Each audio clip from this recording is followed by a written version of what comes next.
10, 9, 8, 7, 6, 5, 4, 3, 2, 1.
Good evening, wrestling fans, and welcome to the Wrestle Talk Podcast. For the next 2 hours, we will bring you the latest pro wrestling news, in-depth analysis of all your favorite promotions from across the globe, and much, much more. We will also bring you exclusive interviews with the greatest professional wrestling personalities on the local, national, and international levels. If you want to follow the Wrestle Talk Podcast, check us out online at www.wrestletalkpodcast.com. You can also follow us on Facebook, Twitter, YouTube, and Instagram. And now, it's time for the reigning, defending, undisputed leader in pro wrestling podcast, the Wrestle Talk Podcast.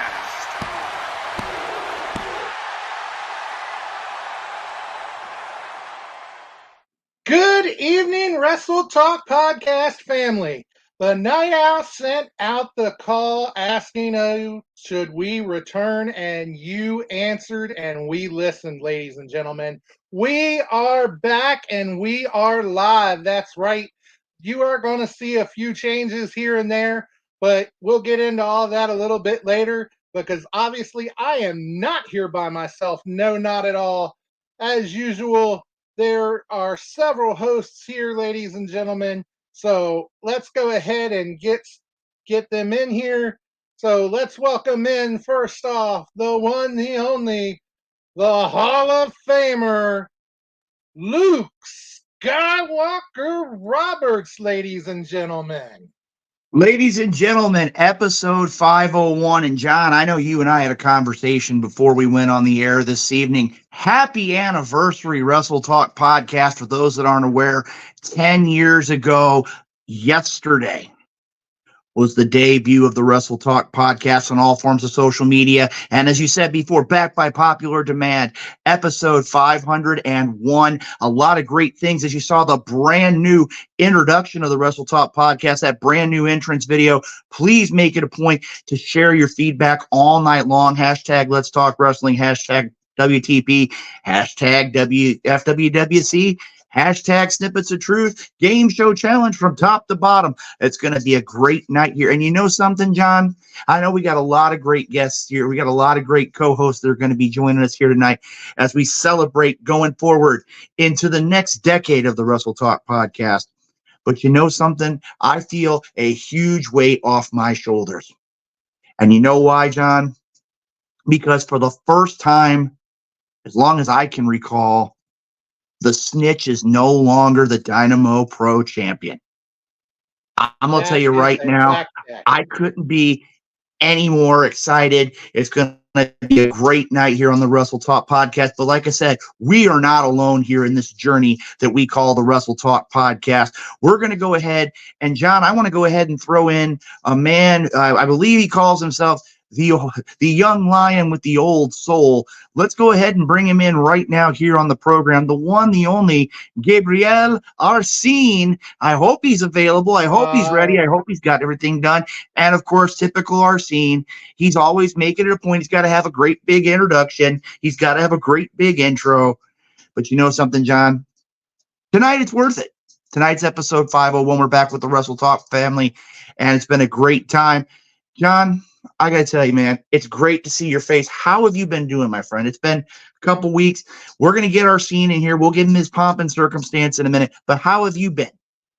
You know, I've been doing good. You know, just been missing the Wrestle Talk family, missing being here on Tuesday nights. And it just happy to be back. Absolutely ecstatic to be here. And, you know, I will say, you know, a lot of these changes that you're going to see, such as that great intro that we played earlier, the one and only Luke Skywalker Roberts has been working very hard behind the scenes, upgrading the stuff.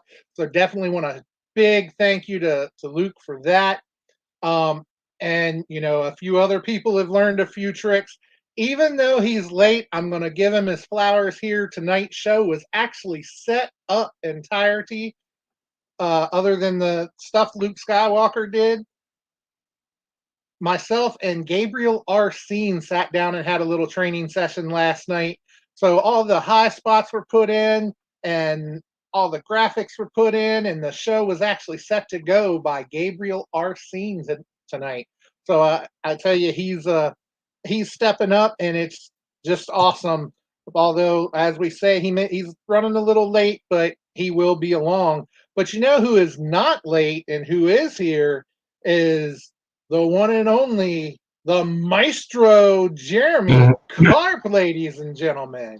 Gentlemen, you can hear me, right? We can hear you, Jeremy. You've managed to get your Ethernet cable and your Wi-Fi all hooked up. Things are wonderful, Jeremy. Wonderful, wonderful indeed. We are in episode 501, and yes, the Night Owl went to all of us and asked, should we keep going? And whatever the case may be, a good friend Jimmy Harris tuning in as always. I said I'm in it for the ride, whatever you guys decide. And here we are, boys. We're here at episode 501. A lot has gone on in the few weeks since we have aired episode 500, so I'm really looking forward to it. Well, you know, Jeremy, there's a lot of things that have been going on in the world of professional wrestling. And again, we're going to talk about a lot of those great things here in the High Spot segment tonight as a part of the Wrestle Talk podcast. And like I said, we've been kind of sitting back and we've been kind of working with a few things, putting a few new things into the rotation, getting a lot of things taken care of and ready to rock and roll to bring the Wrestle Talk podcast family the best in professional wrestling. And you know something, guys? We're going to have a lot of people popping in here tonight throughout the course of the show. And I'm going to tell you right now, I'm going to let you in on a secret that only the Night Owl knows. And we're not going to tell Arsene, even if he does show up and get his grand introduction. Tonight, for those that are going to tune in, we are going to have the first ever elimination style game show challenge. That's right. We've got it all taken care of tonight. Everybody that's here at the time of the game show challenge will have an opportunity to compete. Susie Haas giving us a shout out. It's great to be back, Susie. Thank you for your support of the Wrestle Talk podcast each and every week. Now, Haas, I got to ask you. He's already sent me a message once saying that I didn't give him a big enough introduction. Do we finally have Arsene in the green room? Do we finally have him taken care of to where he stopped throwing his temper tantrum? And we're going to be able to give him the introduction that he feels he deserves. He is not there yet. So I tell you what we're going to do here, because something else we're going to go ahead and unveil. You know, some of you may have caught it in the intro. And that is, we actually have here some great new sponsors. We still held on to a few of the previous sponsors, but we've got some new sponsors on board, and we want to make sure we shout out those sponsors as we always do. And so let's go ahead and roll the the beautiful new sponsors we have here so we can recognize all of our great sponsors. All right, ladies and gentlemen, we want to welcome one of our great sponsors, Retro Zone.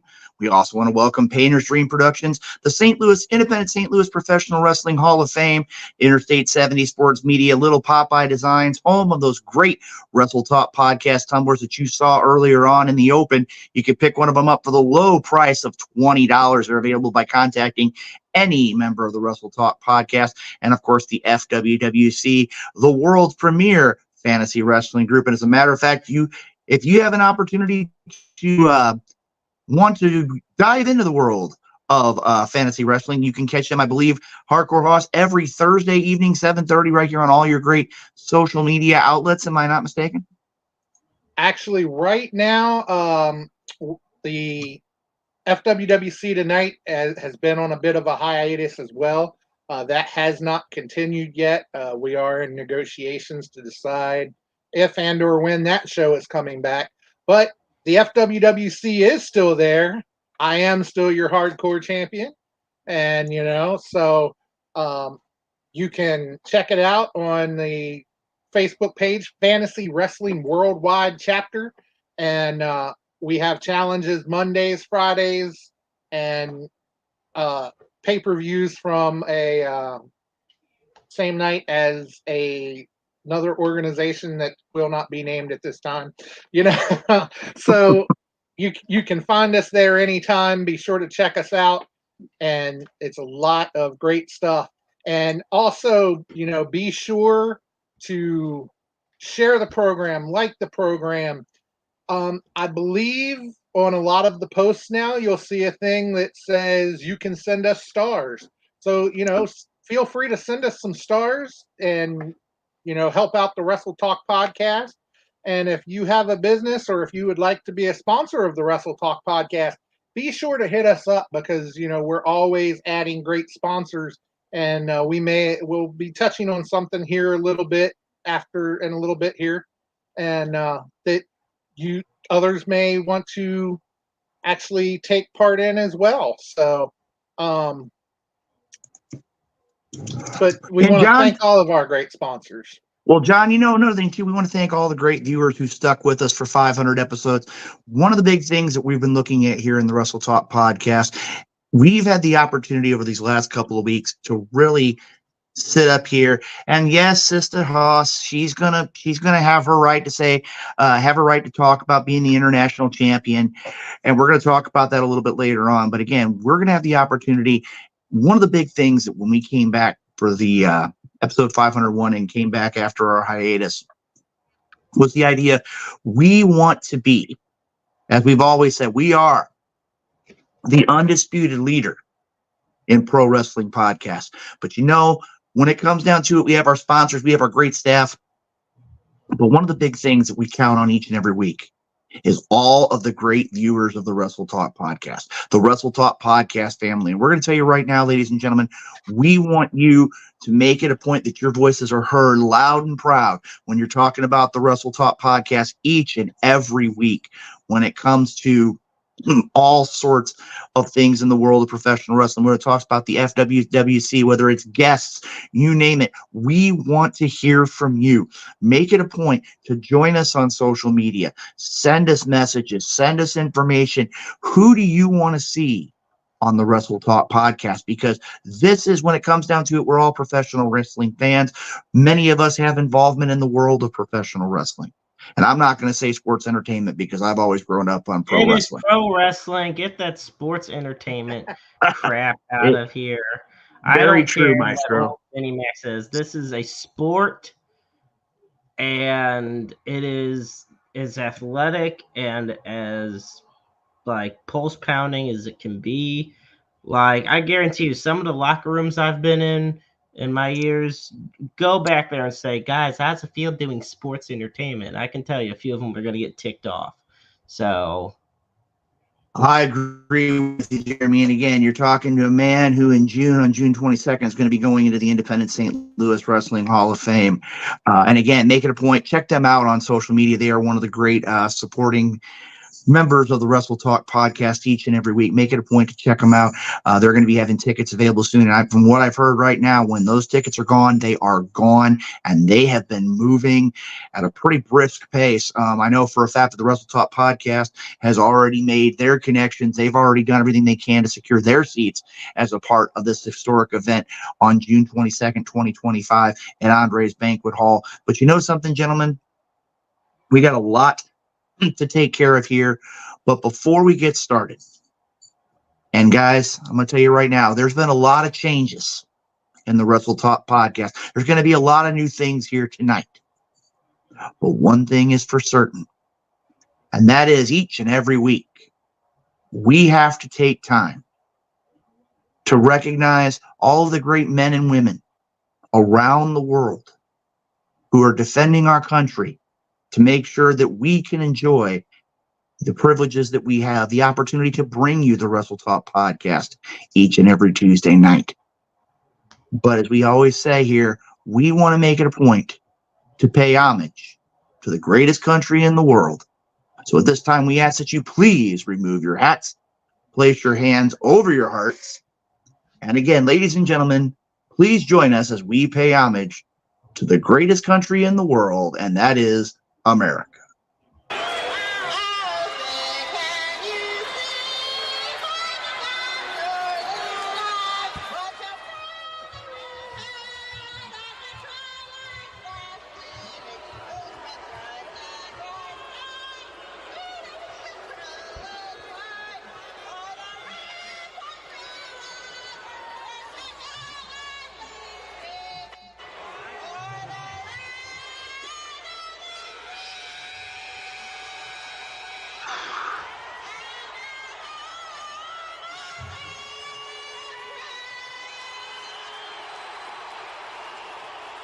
All right, ladies and gentlemen, as we say, a lot of things change, but one thing that'll never change, and that is our support of the greatest country in the world. That is the United States of America. John, I got to tell you, now I'm in that right frame of mind. Now it's Wrestle Talk time. It's time to get rocking and rolling. That's right, because you know it always brings a tear to your eye or blood to your ears every time. You know, just gotta love it. You know, most definitely.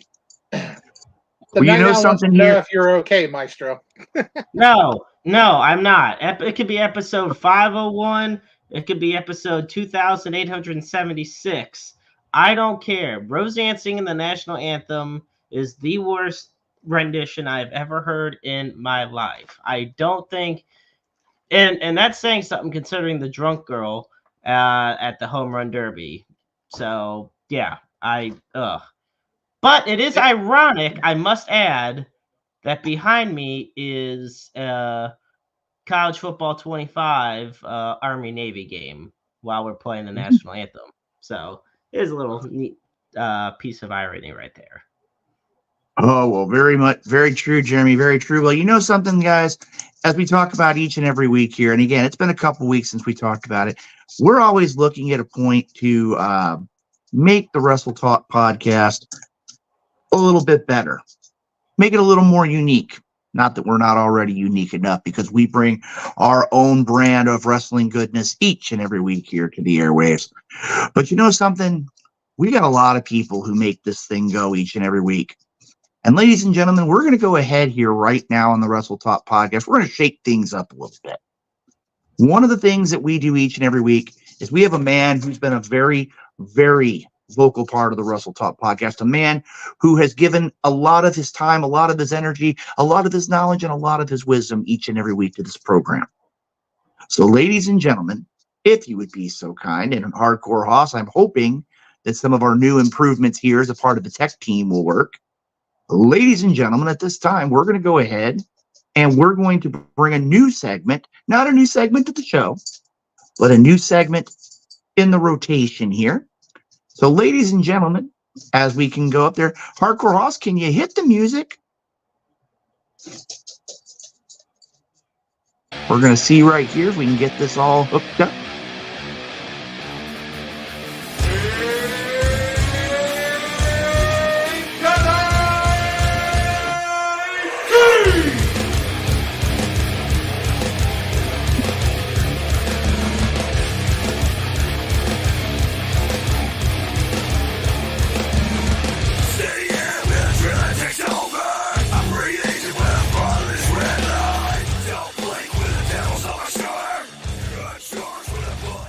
All right, 501. ladies and gentlemen, Big Daddy P is here with episode 501. You know the Wrestle Talk podcast wouldn't be where it is today without the one and only Big Daddy P. Barbie Ann shouting out here as well. You can catch her on Roundabout Courts with the Maestro every Wednesday night, 7 p.m., Maestro? Yes, sir. Tomorrow night 7 we're p.m. back at it. I think episode 109, I think. I'm losing track. We've had so many. Well, Perry, I'm going to go ahead. And you know, I would be remiss if I didn't bring up the fact and make sure that we include not only is Big Daddy P here as, you know, our chaplain as he always is, and not only has he been supporting the show for years, but he is also behind Painter's Dreams Productions, one of our great and wonderful sponsors here at the Wrestle Talk podcast. So Big Daddy is actually a sponsor now, as well as one of our co-people here at the Wrestle Talk. So Big Daddy, we want to definitely thank you for that. And, I had to put my money where my mouth is, right? If you believe in something, if you work hard at something, and if God gives you the gifts and the talents to be able to do it and provides the finances, you run with it because you know somebody's going to be affected by it. And that's what it's all about. Very true, Perry, very true. I love snippets of truth in the beginning, and let me tell you why. You get a national anthem. We definitely need prayer after that. But what makes the whole purpose of prayer and offering it is similar to when people pray before college games and things like that. It is all about reaching those who just for a second want to forget about life and all the things that are going on, and they want to be entertained. And so they watch the show, but I want to make sure that they get something out of it after we're done with the show. And so I just want to thank you guys for the opportunity. I'm thankful for 501. I know, Renee, that it when you have to make a hard decision, you want to make sure that you're making a decision according to God's will and not your own. And to discern that, and you know how you know if you did it right? If people comment and join the show. Mm-hmm. Very true, Perry, very true. If you have one viewer who says, man, I really missed it. I enjoyed that. You're good. But you go one show at a time. You understand that what you're doing, people enjoy. Otherwise, you wouldn't do it. And not only that, I might even sit in as a host to help out. Mm-hmm. You know, Perry, when you sit here and you look at things right now here in the world of the Wrestle Talk podcast, that's one of the things that makes us such a unique podcast is the idea of where we got lots of people, lots of insight, lots of different perspectives. And again, when you sit here and look at it, Perry, I know you've been around the pro wrestling game for a good long while. I've been around it. Carp's been around it. John's been around it. The Night Owl's been around it. I mean, we've all had our own experiences in the world of pro wrestling.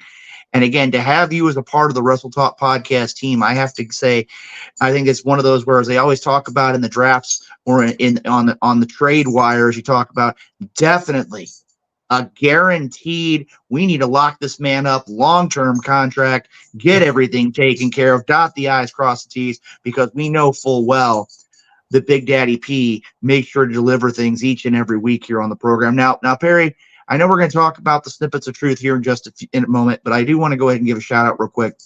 I do know a lot of people have been wondering when we would return, and I guess that tonight would be the good indication that we're back. But I do want to let you know something's been kind of on my head the last day or so. I had a longtime coworker. I just found out yesterday passed away, mid-70s. Great woman. I want to give a shout out to her family. Again, it's a very tough time right now for them. I believe services are going to be on Thursday. Again, there's a lot of people whose lives that she touched. So I just want to go ahead and give a shout out here.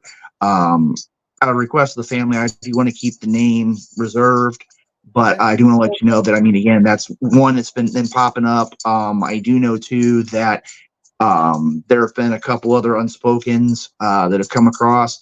Hoss, have you had anything that's come across the plate in the last couple of weeks?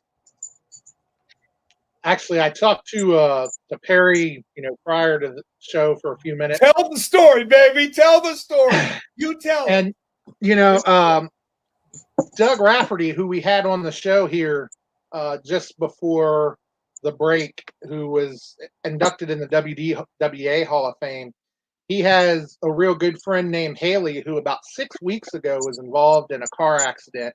They didn't even know if she was going to make it. She had swelling on her brain, pressure on the brain. They had to remove part of her skull to alleviate that. And she was in a coma, and she was just real bad off. And if she did make it, they didn't know, will she ever walk again? Will she ever talk again? What's going to happen? And like I say, all that was 6 weeks ago. There have been prayers all over the world for her, and obviously still want to continue prayer for her. But fast forward 6 weeks, she is now awake. She is communicating to a certain extent. She is sitting up on the side of the bed trying to get out of bed. They are ready to take her to a rehab facility. They just have some paperwork and stuff to straighten out for that to happen. And they had her sitting up in a chair today, and all that in 6 weeks from being on death's doorstep to where she is now is an absolute miracle and could only be from the hands of God. So definitely want to include her in prayer and just keep her story out there so people know that prayer really does work. God is at work, whether you realize it or not. I know there's some people out there who don't believe, but he is at work. And I don't know how you can't believe when you see stuff like that. It's just... It took me a long time, man, almost 31 years, bro. But his timing is perfect. And what Jesus did the best was he met them where they were at and loved them for where they were at. And he started there. And I think that's the one thing about the gospel message. No matter where we're at, he said, in the days of trouble, call upon me. So that's what we should do. And some people, they don't believe that, and they have the right. I mean, that's what makes America, America. You can believe whatever you want. But the good news is those who do believe that Jesus is the Christ, well, then that's for that. But it's not a religion. It's all about a relationship with the Lord. So I am thankful again that we can tell these stories about what God is doing, because my snippet today is 3 words. God is faithful. I want to remind you, he could have stopped. Any of us could go home at any time, right? We could. But right now we're here, and he knows where we are right now. If he wanted us to be somewhere else, we would be there and not here. So while we're here, is everything that we're doing to love and encourage somebody else. And that's what I loved about this show in the beginning, because in the very beginning, it was all about, we have a group of people who want to talk about things that they love. And we want to create an atmosphere that they can do that in. And here we are 501 shows later, able to do that. And it's grown, and you guys have stepped up and have done your part, and we couldn't do it without you just as much as you couldn't do it without all of us. So as long as we're in that state of mind of being unified, let me remind you again that God is faithful. Whether if you believe in him or not is totally and freely up to you. But those who do not lose hope. Do not. All these people who are presenting these prayer requests, they're presenting them because they know we're going to pray. They know that we're going to stop and just take a moment out of the show. And anytime as a producer of a show, we're going to add prayer? How long is it going to last? What if people get upset? Blah, blah, blah, blah, blah. As long as there's one who's looking for prayer, you'll take the time, and God will continue. I think that's why he continued the show, because he looks at the heart. He doesn't look at the music. He doesn't look at the style. He's looking at the heart. And all he's seeing is love. And that's what this world needs more than all. Big Daddy P out.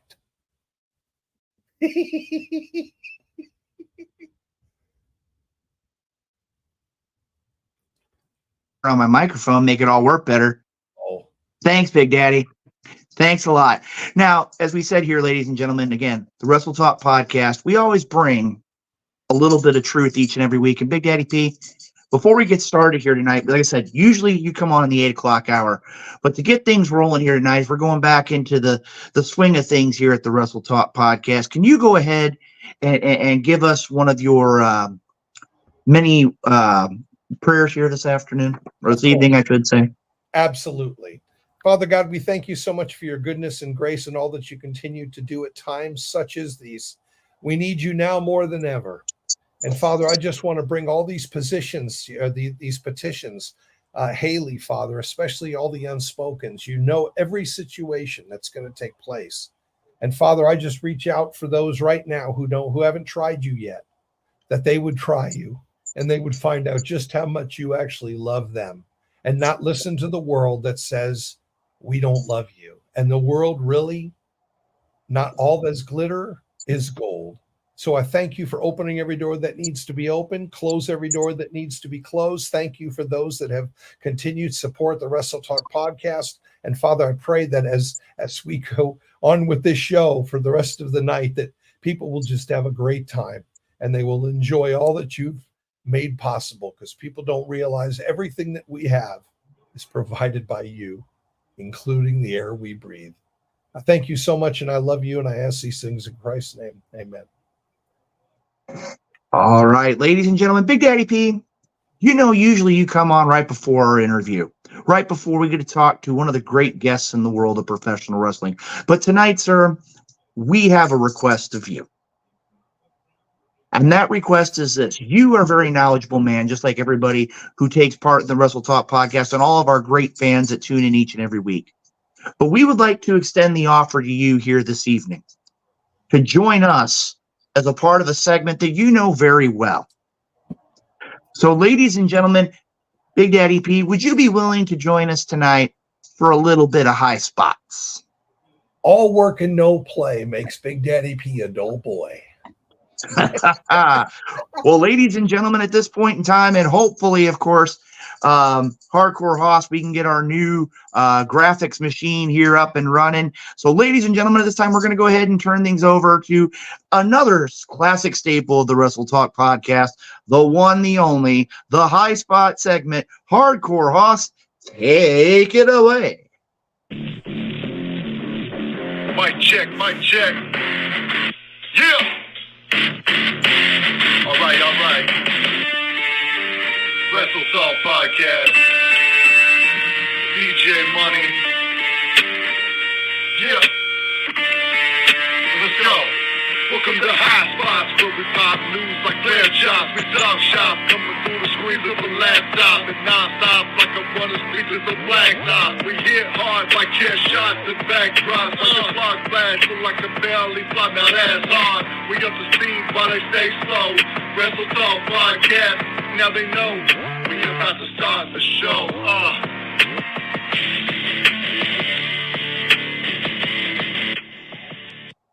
All right, ladies and gentlemen, the high spots are back. And guys, I'm going to tell you right now, we've had close to a month off. But, you know, we haven't taken time off. We've been studying the world of pro wrestling, and we're going to be talking a lot about great things in the world of pro wrestling. So, ladies and gentlemen, let's go ahead and get things started. Hardcore Hoss, I want to see what everybody's brought up here tonight on the program. So let's go ahead and bring up that first high spots question. All right, let's go ahead and see. We've been gone for a while, but hopefully the randomizer, there's no bugs in it. Let's see what happens.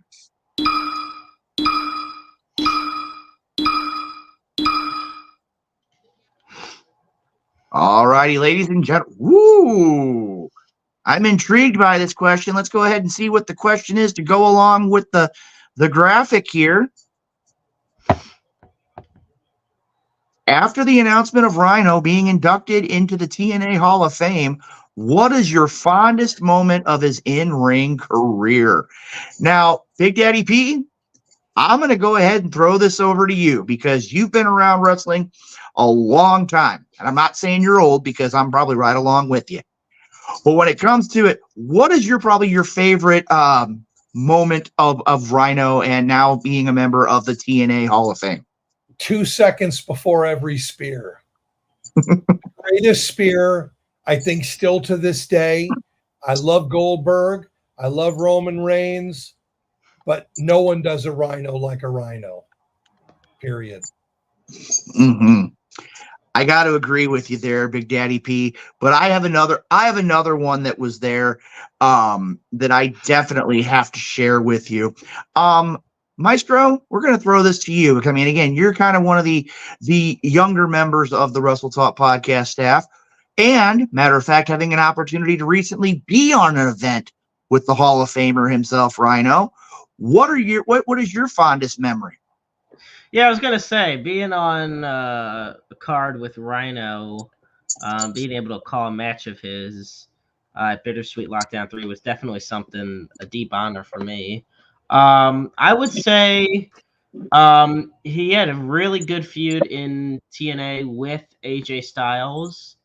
And I think him beating Styles in a last man standing match, I believe it was 2006, 2007. It was a really good match between the two of them at Final Resolution. And that was something, I mean, and to Big Daddy P's, to reiterate, to me, he has probably one of the best spears in the industry, if not the best, that being the Gore. Quick one I will add is just as far as the highlight goes, is always seeing him spear Chris Jericho through the OG SmackDown set. So that was always cool to watch. I got to agree with you there, Jeremy. Now, I got to say mine was one of those anytime, and again, this might be a little self-centered, but when ECW, when Rhino, when they were trying to turn him into the monster, anytime he had one of those, as they would say, enhancement talent in ECW, and he would just plow right through them, and they do about 3 or 4 flips in the air before they'd hit the mat. Right. I mean, again, it's like Big Daddy P said. I mean, when it comes down to it, that energy, and you just know that something. And again, it's not necessarily bad, but it's like you're going to have somebody just going at you. It's like a lineman in football. A big tackle's coming each and every time, and that's what's there. Now, Hardcore Hoss, I'm actually going to do something I don't think has ever been done on the Wrestle Talk podcast. And that is, I've got it on good authority. I'm going to tag my tag team partner in on this question. And ladies and gentlemen, you all know him. I know he's in the back. He is, as you say, one of the originals of the Wrestle Talk podcast. So let's go ahead, and I'm gonna sit right here. Let's see if we can switch it out here. I'm going to step out for just a moment. And I'm going to tag in my tag team partner here tonight. The one, the only, Nightmare Jones. What's up? What's up? All right, What's Nightmare up? Jones. You got the tag, my friend. I'm going to go ahead and step out here for a second. We're talking Rhino, TNA Hall of Fame. What are your fondest memories of Rhino? Oh man, Rhino. I've been watching Rhino since he was in like ECW. So I mean, he's a great guy. Like he's booked a show that I've looked at. So I mean, he's a fantastic gentleman. Couldn't think of anybody else that could be in the Hall of Fame but Rhino. Absolutely. All right, Hardcore Hoss. I love his horns. He did that on purpose. I love it. All righty, Hardcore Hoss, we're going to throw things over to you. Your favorite Rhino memory. I don't know what I can say about Rhino that hasn't already been said. I mean, just watching him gore people the way he did, and like you say, when he put Chris Jericho through the set, and there's so many things he did, and he's a great talent, and it's a pleasure to be able to watch him. So, I don't know of anything else I can really throw out there, to be honest. Well, you know something, guys? Those are all great memories of Rhino. But, we got a lot more still to come here. Matter of fact, let's go ahead and we'll hit that randomizer again, and we'll throw another High Spots question up here. And who knows who's going to join us here tonight as a part of episode 501. So, Hardcore Hoss, if you can, go ahead and hit that randomizer, please. All right, let's go ahead and get this randomized. It's okay on the first one. Let's see how it does on this one.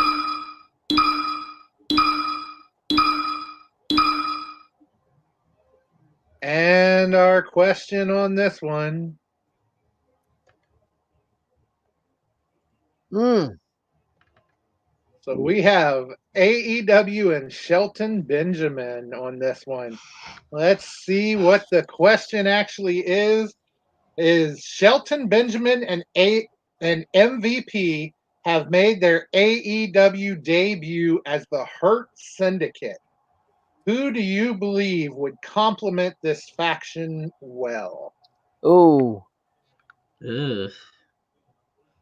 I would say at least Powerhouse Hobbs. At least Powerhouse Hobbs, maybe Bobby Lashley. Oh, man. I mean, could you think about Shelton Benjamin, Powerhouse Hobbs, Bobby Lashley, and Swerve Strickland? Oh, that'd be a good one. I think.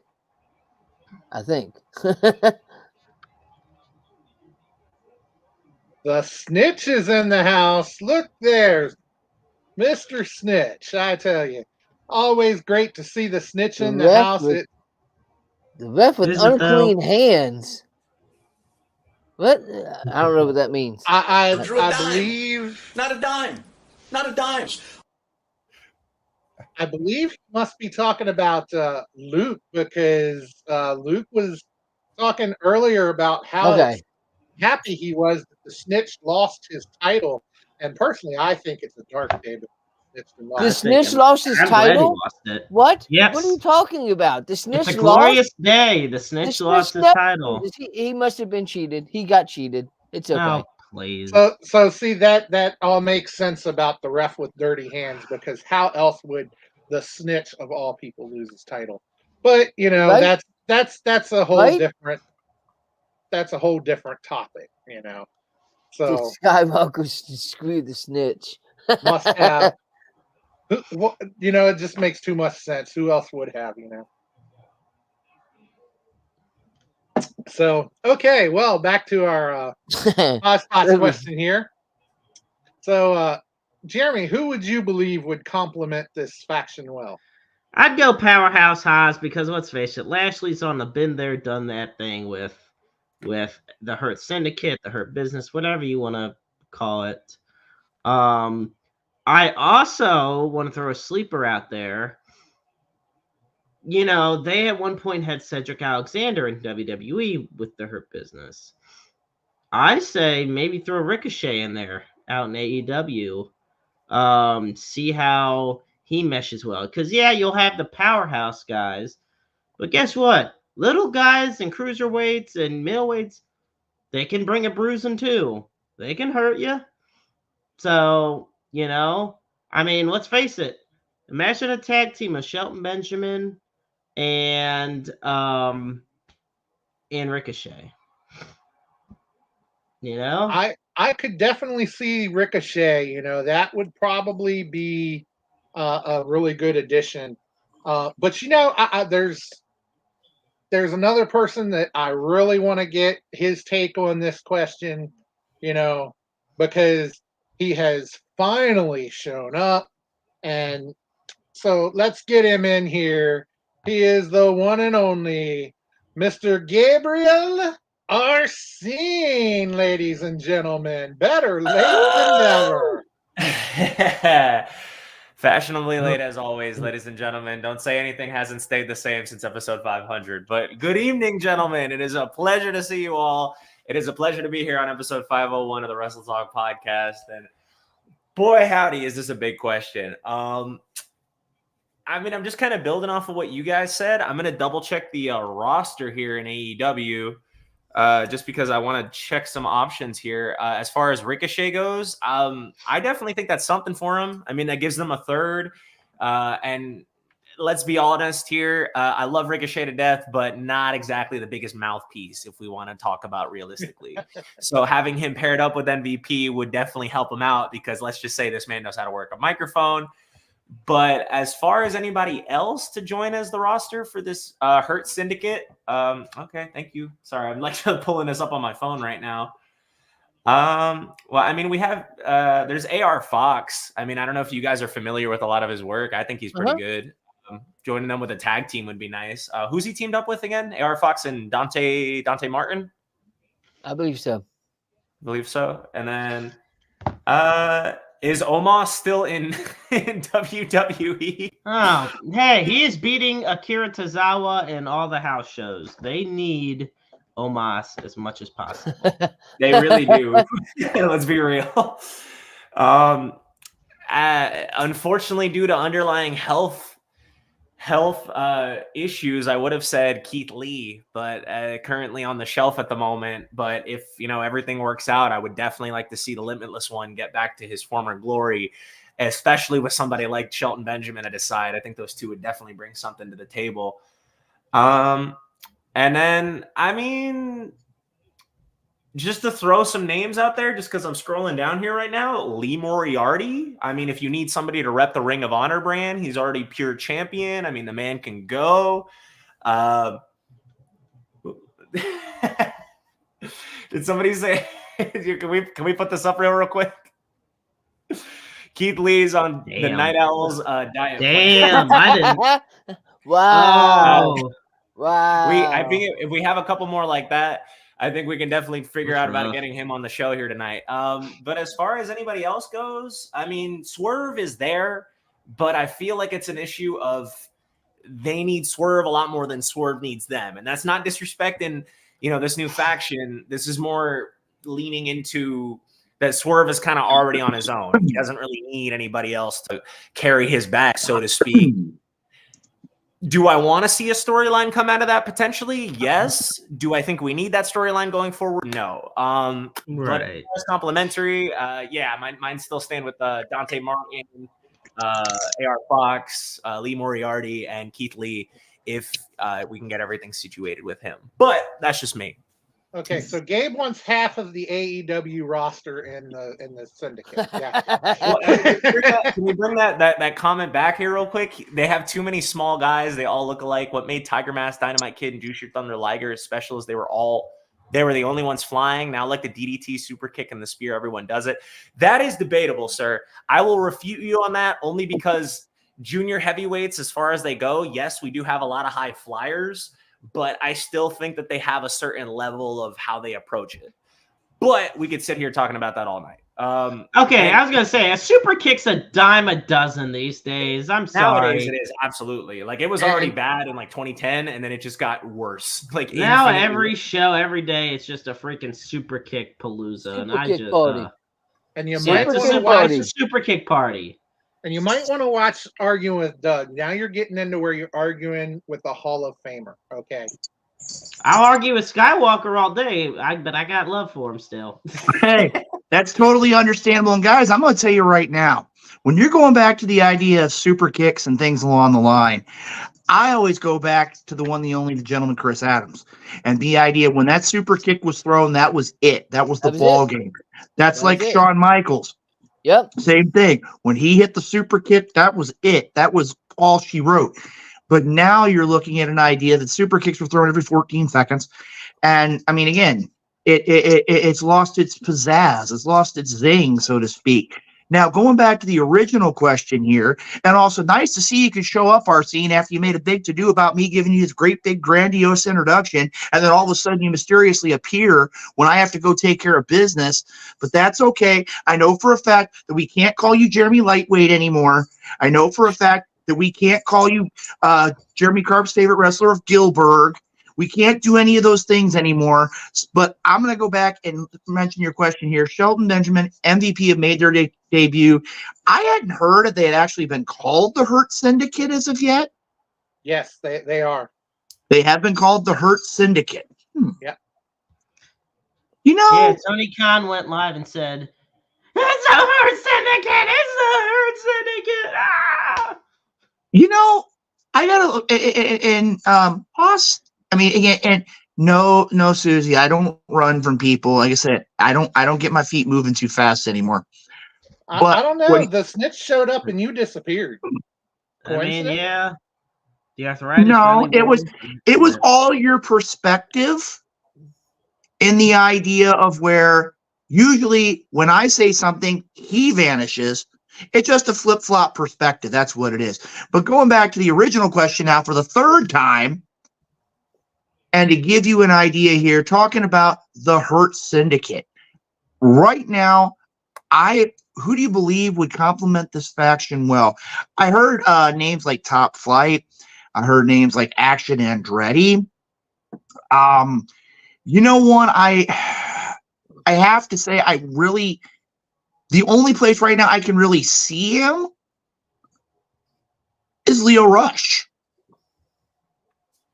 Because Leo Rush just has, I mean, again, he just has that gift of gab. I would have to look at that. Another one, Hurt Syndicate.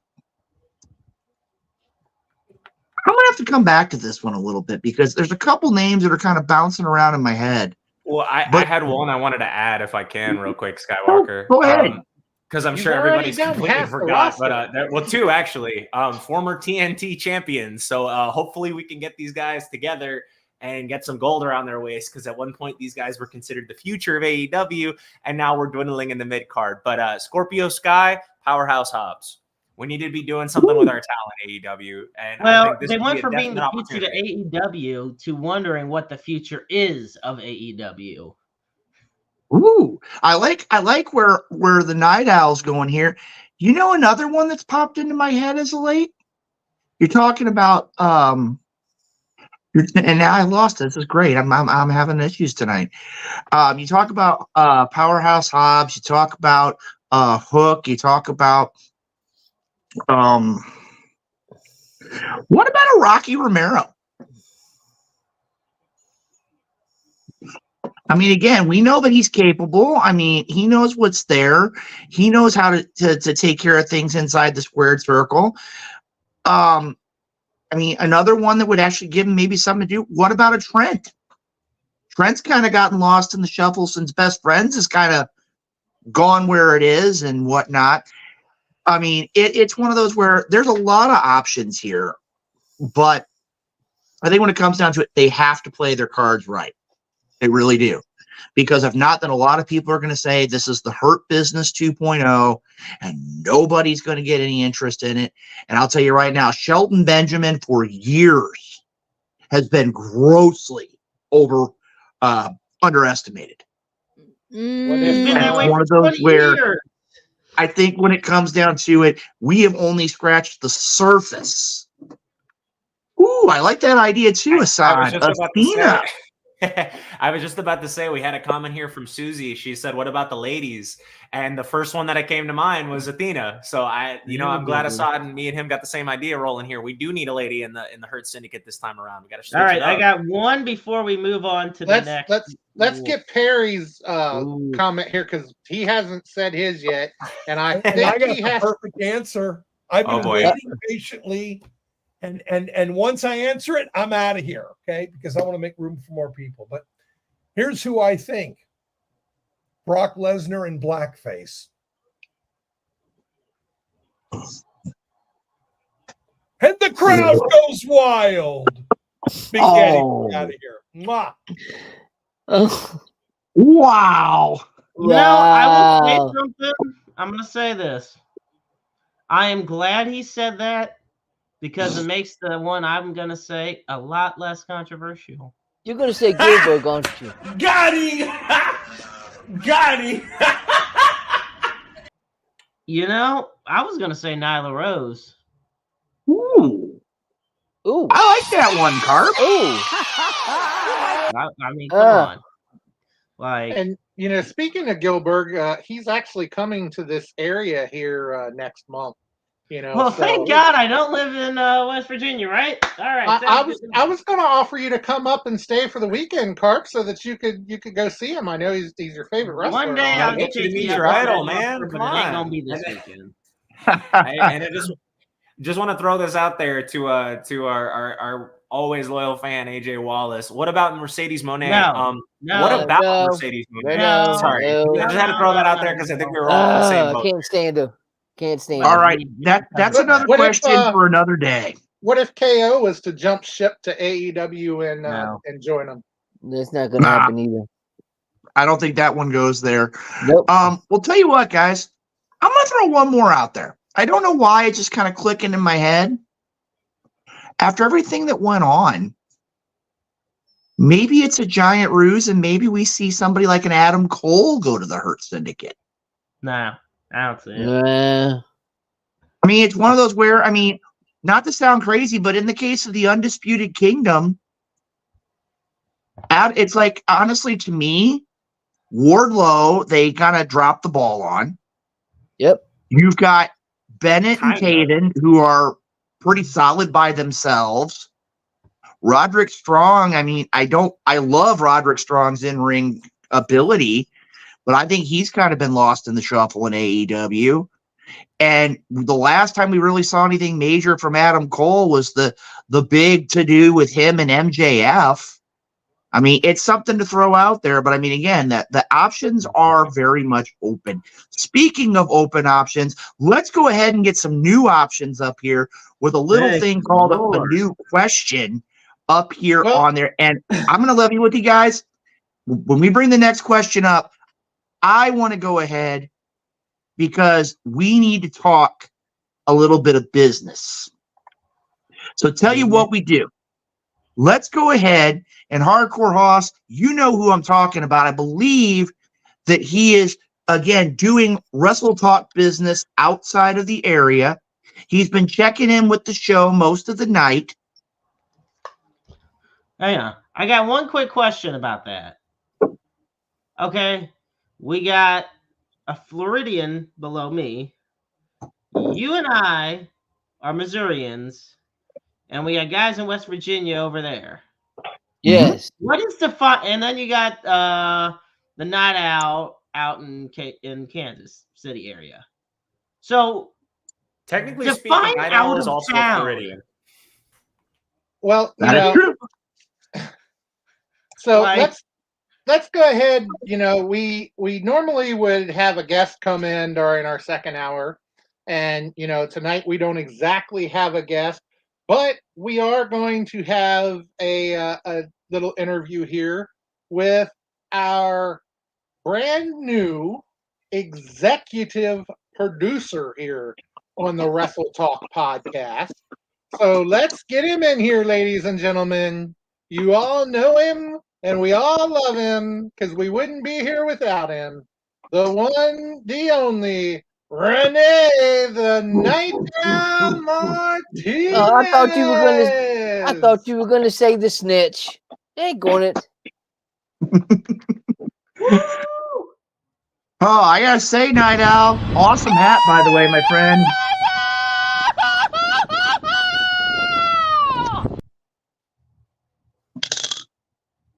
You muted. Okay, you're muted, Night Owl. Que pasa, loyal members of the Wrestle Talk family and my brothers in arms. Wow. I'm going to try not to get all mushy. Pause.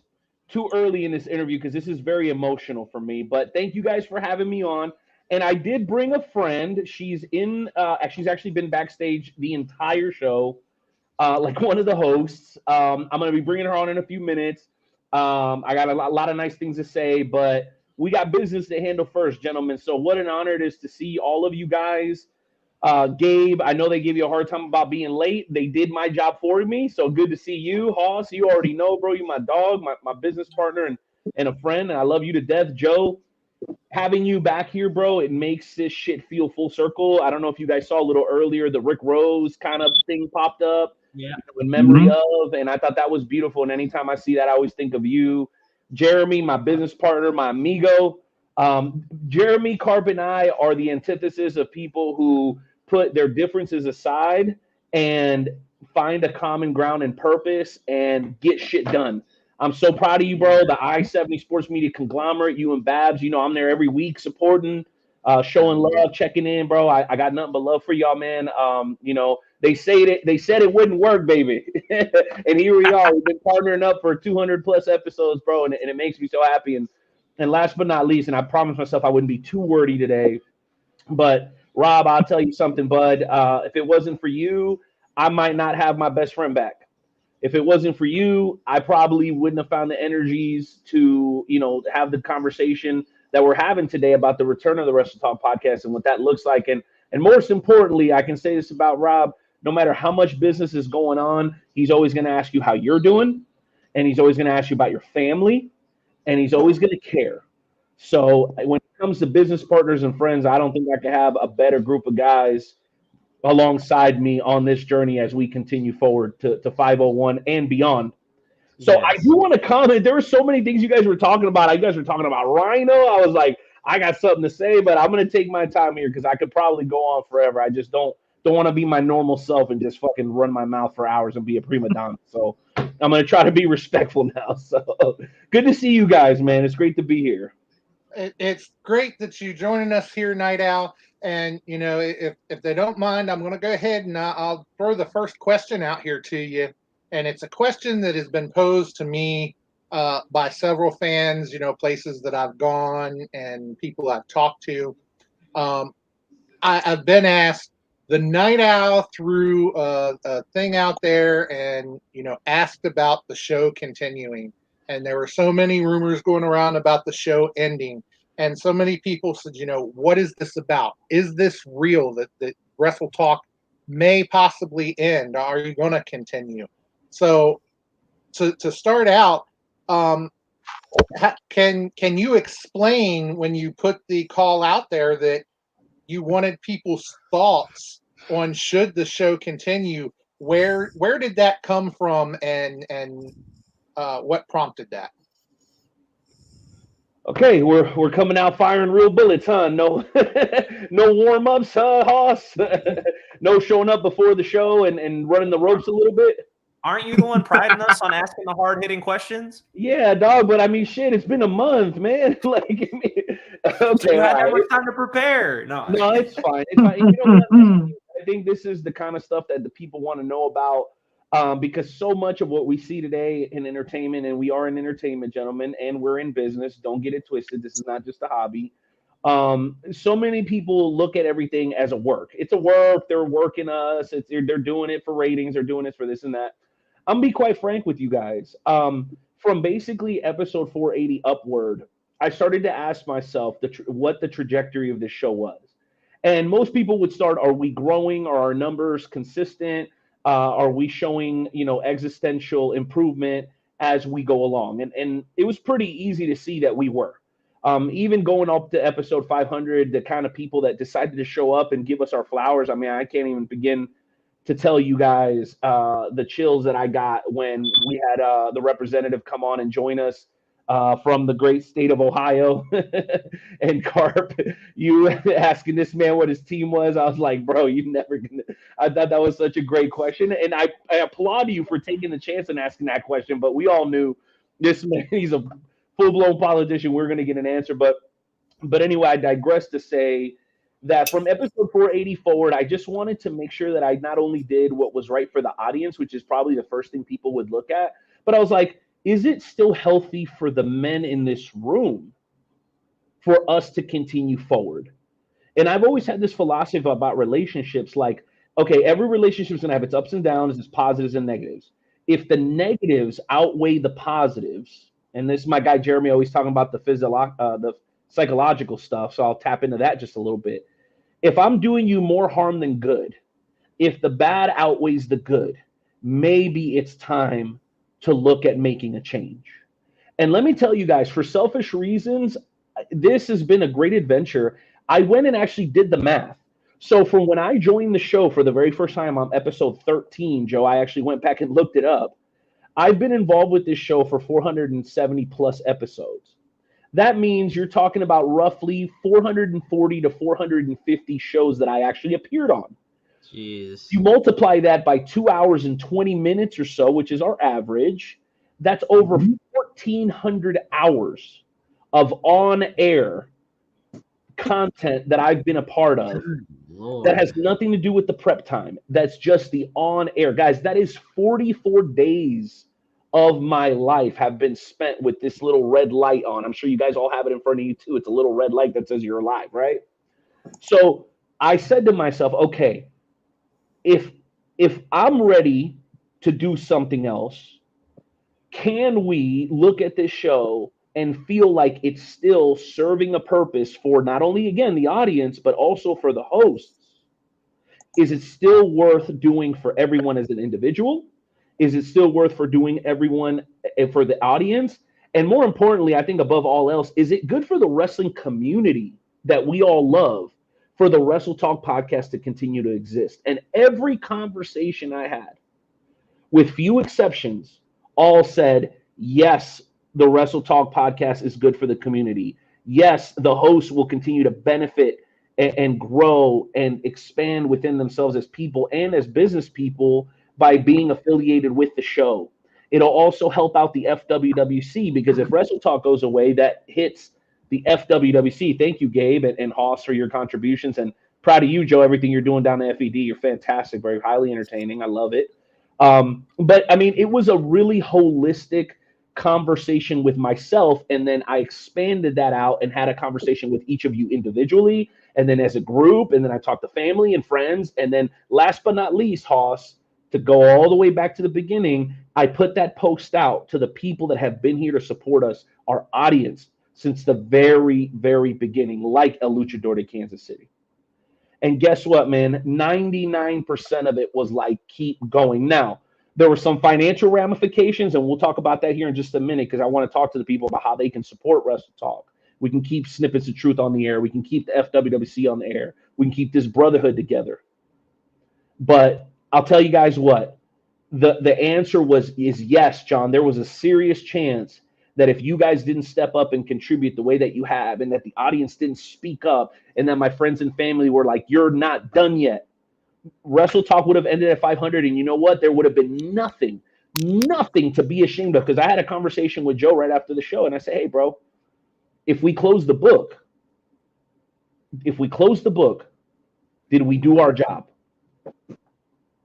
And seeing as he's the only one that was still here from the very, very first episode, and to hear him go, yeah, man, we honored Rick. We got recognized by multiple states. Everybody who was, whoever was a part of the show, with the exception of Dick Douglas and I think maybe one other person, everybody was there. Everybody was present. So for me, man, as much as I think it would have been easy for me to just drop it and move on with my life, the world, the audience, you guys, family, everybody said, no, let's keep this thing going, bro. And I heard you guys earlier talking to Perry, like, you got to listen when God's talking to you. You know what I mean? And a lot of times the biggest blessing that God gives you isn't what he gives you, it's what he doesn't give you. And I could have gotten silence from everybody. Everybody could have been like, I don't know, bro, every Tuesday it's crazy. I don't know. I don't got the money, but nobody had that mindset. Everybody on here was like, let's effing go. And so who am I to ruin everybody's party, bro? Not to mention that with me and Maestro's partnership, like, it would have even affected I-70 Sports Media. And I couldn't let that happen, because he's got a lot of great things going on over there too. So it was a big decision, and it wasn't one that I took lightly, John. So hopefully that answers your question. Well, and coming into this decision, we've mentioned several times now, you have this new title of executive producer. So what does what does the new title entail?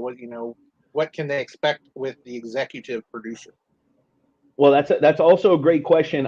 So I guess it bears an announcement. So I hope that this doesn't hurt the show. As a matter of fact, many would joke. Probably Skywalker would be the first to say it. Hopefully, it doesn't affect the ratings. But not everybody knows this. But this is actually going to be the last time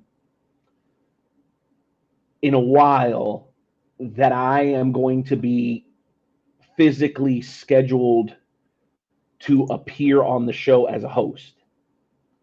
Part of that decision-making process where I had to go to the mountains of Durango, Mexico to really contemplate, where there was truly no noise, no noise, except cows and stuff, to really figure out, on top of what's best for everybody, the audience, everybody, everything I just talked about, but what's best for Night Owl?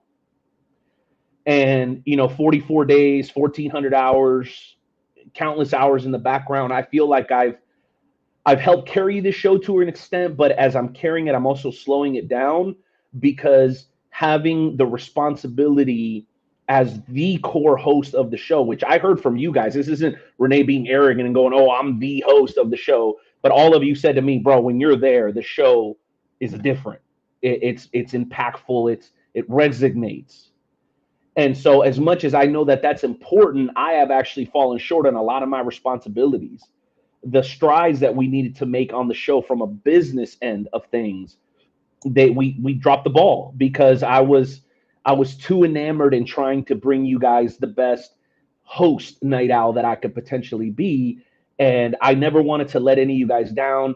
I always gave my brother Sonny a hard time for being a dirt sheet champion. And I've always prided myself on watching Raw, watching SmackDown, watching AEW, watching the promos, watching NJPW, watching MLW, like making the time, no matter what I'm doing, to have wrestling going on in the background, because I felt like when this light turned red, I needed to be in tune. But that comes at a price. When you're that locked in, when you're watching 12, 14, 16 hours of pro wrestling content in a week, sometimes 20 hours of pro wrestling content in a week, it can become a big responsibility. So I said to myself, okay, can I come on here and still sound as passionate about wrestling now that I'm not ring announcing, now that I'm not doing commentary, now that I'm not promoting, now that I'm not watching wrestling every single day of the week like I was before? Am I going to be selling the audience short? And I genuinely felt like I would be. So going out on top like John Elway, you know what I'm saying? Like I'm gonna continue to run the show from a business and administrative perspective, work on guests, work on curating the hosts, work on curating better content. I mean, you guys can already see I didn't have much to do with it, but Skywalker took the initiative to say, hey, you know what? We need to up the presentation. And everything ran by me. Hey, does this look good? I need to be able to take the time to look at these things and really sign off on them instead of going, yeah, let's do it, just because it's convenient to just throw the thumbs up. Putting the same time and energy and enthusiasm into making those decisions as I have for a long time as a host, as like my brother said, the host. You're the host, bro. So it's kind of heartbreaking for me, and today has been a particularly difficult day because Wrestle Talk is my baby still. Joe entrusted me with it, and I've made it my own. But in order for this thing to become the most respected pro wrestling podcast on the planet, and it just not be a cool catchphrase, we've got a lot of business and shit that needs to be handled. So I'll get into how you guys can support that here in a little bit, but that is a massive responsibility that I can't continue to push to the side, because to be honest with you, the funnest part of doing this is hosting. It's the payoff to all the work. It's like an athlete, you work all off season, all the practices, bro, and then the game starts, which, by the way, happy day, the Knicks are getting blown out tonight. So let's go all day. But it happens to be by Boston, which is not a good thing, but at least the Knicks are losing. So that's huge. But I mean, I guess my point is, when the buzzer rings, that's when the fun, that's what all the work pays off, right? That when you're cashing the check. But when you actually are between the sidelines, when you're inside, the arena, when you're on the court, that's when all the hard work really pays off. And for me, I've had the pleasure of doing this for 44 days. 1,440 hours over 10 years. And I think it's time now with the incredible talent like this guy, like this guy, like this guy, like this guy.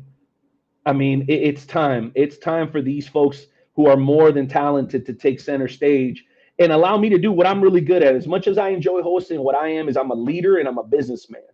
So hopefully, John, this executive producer role is a role that I can put as much passion in as I have put into hosting. Because let me tell you something, man. I want Wrestle Talk to truly exceed anybody's expectations. And many would argue, well, you've already done that, bro. You made it to 500. You've had all kinds of people on your show. You guys have awards, and you guys have been this, that. You guys are Hall of Famers and this, that, and the other thing, right?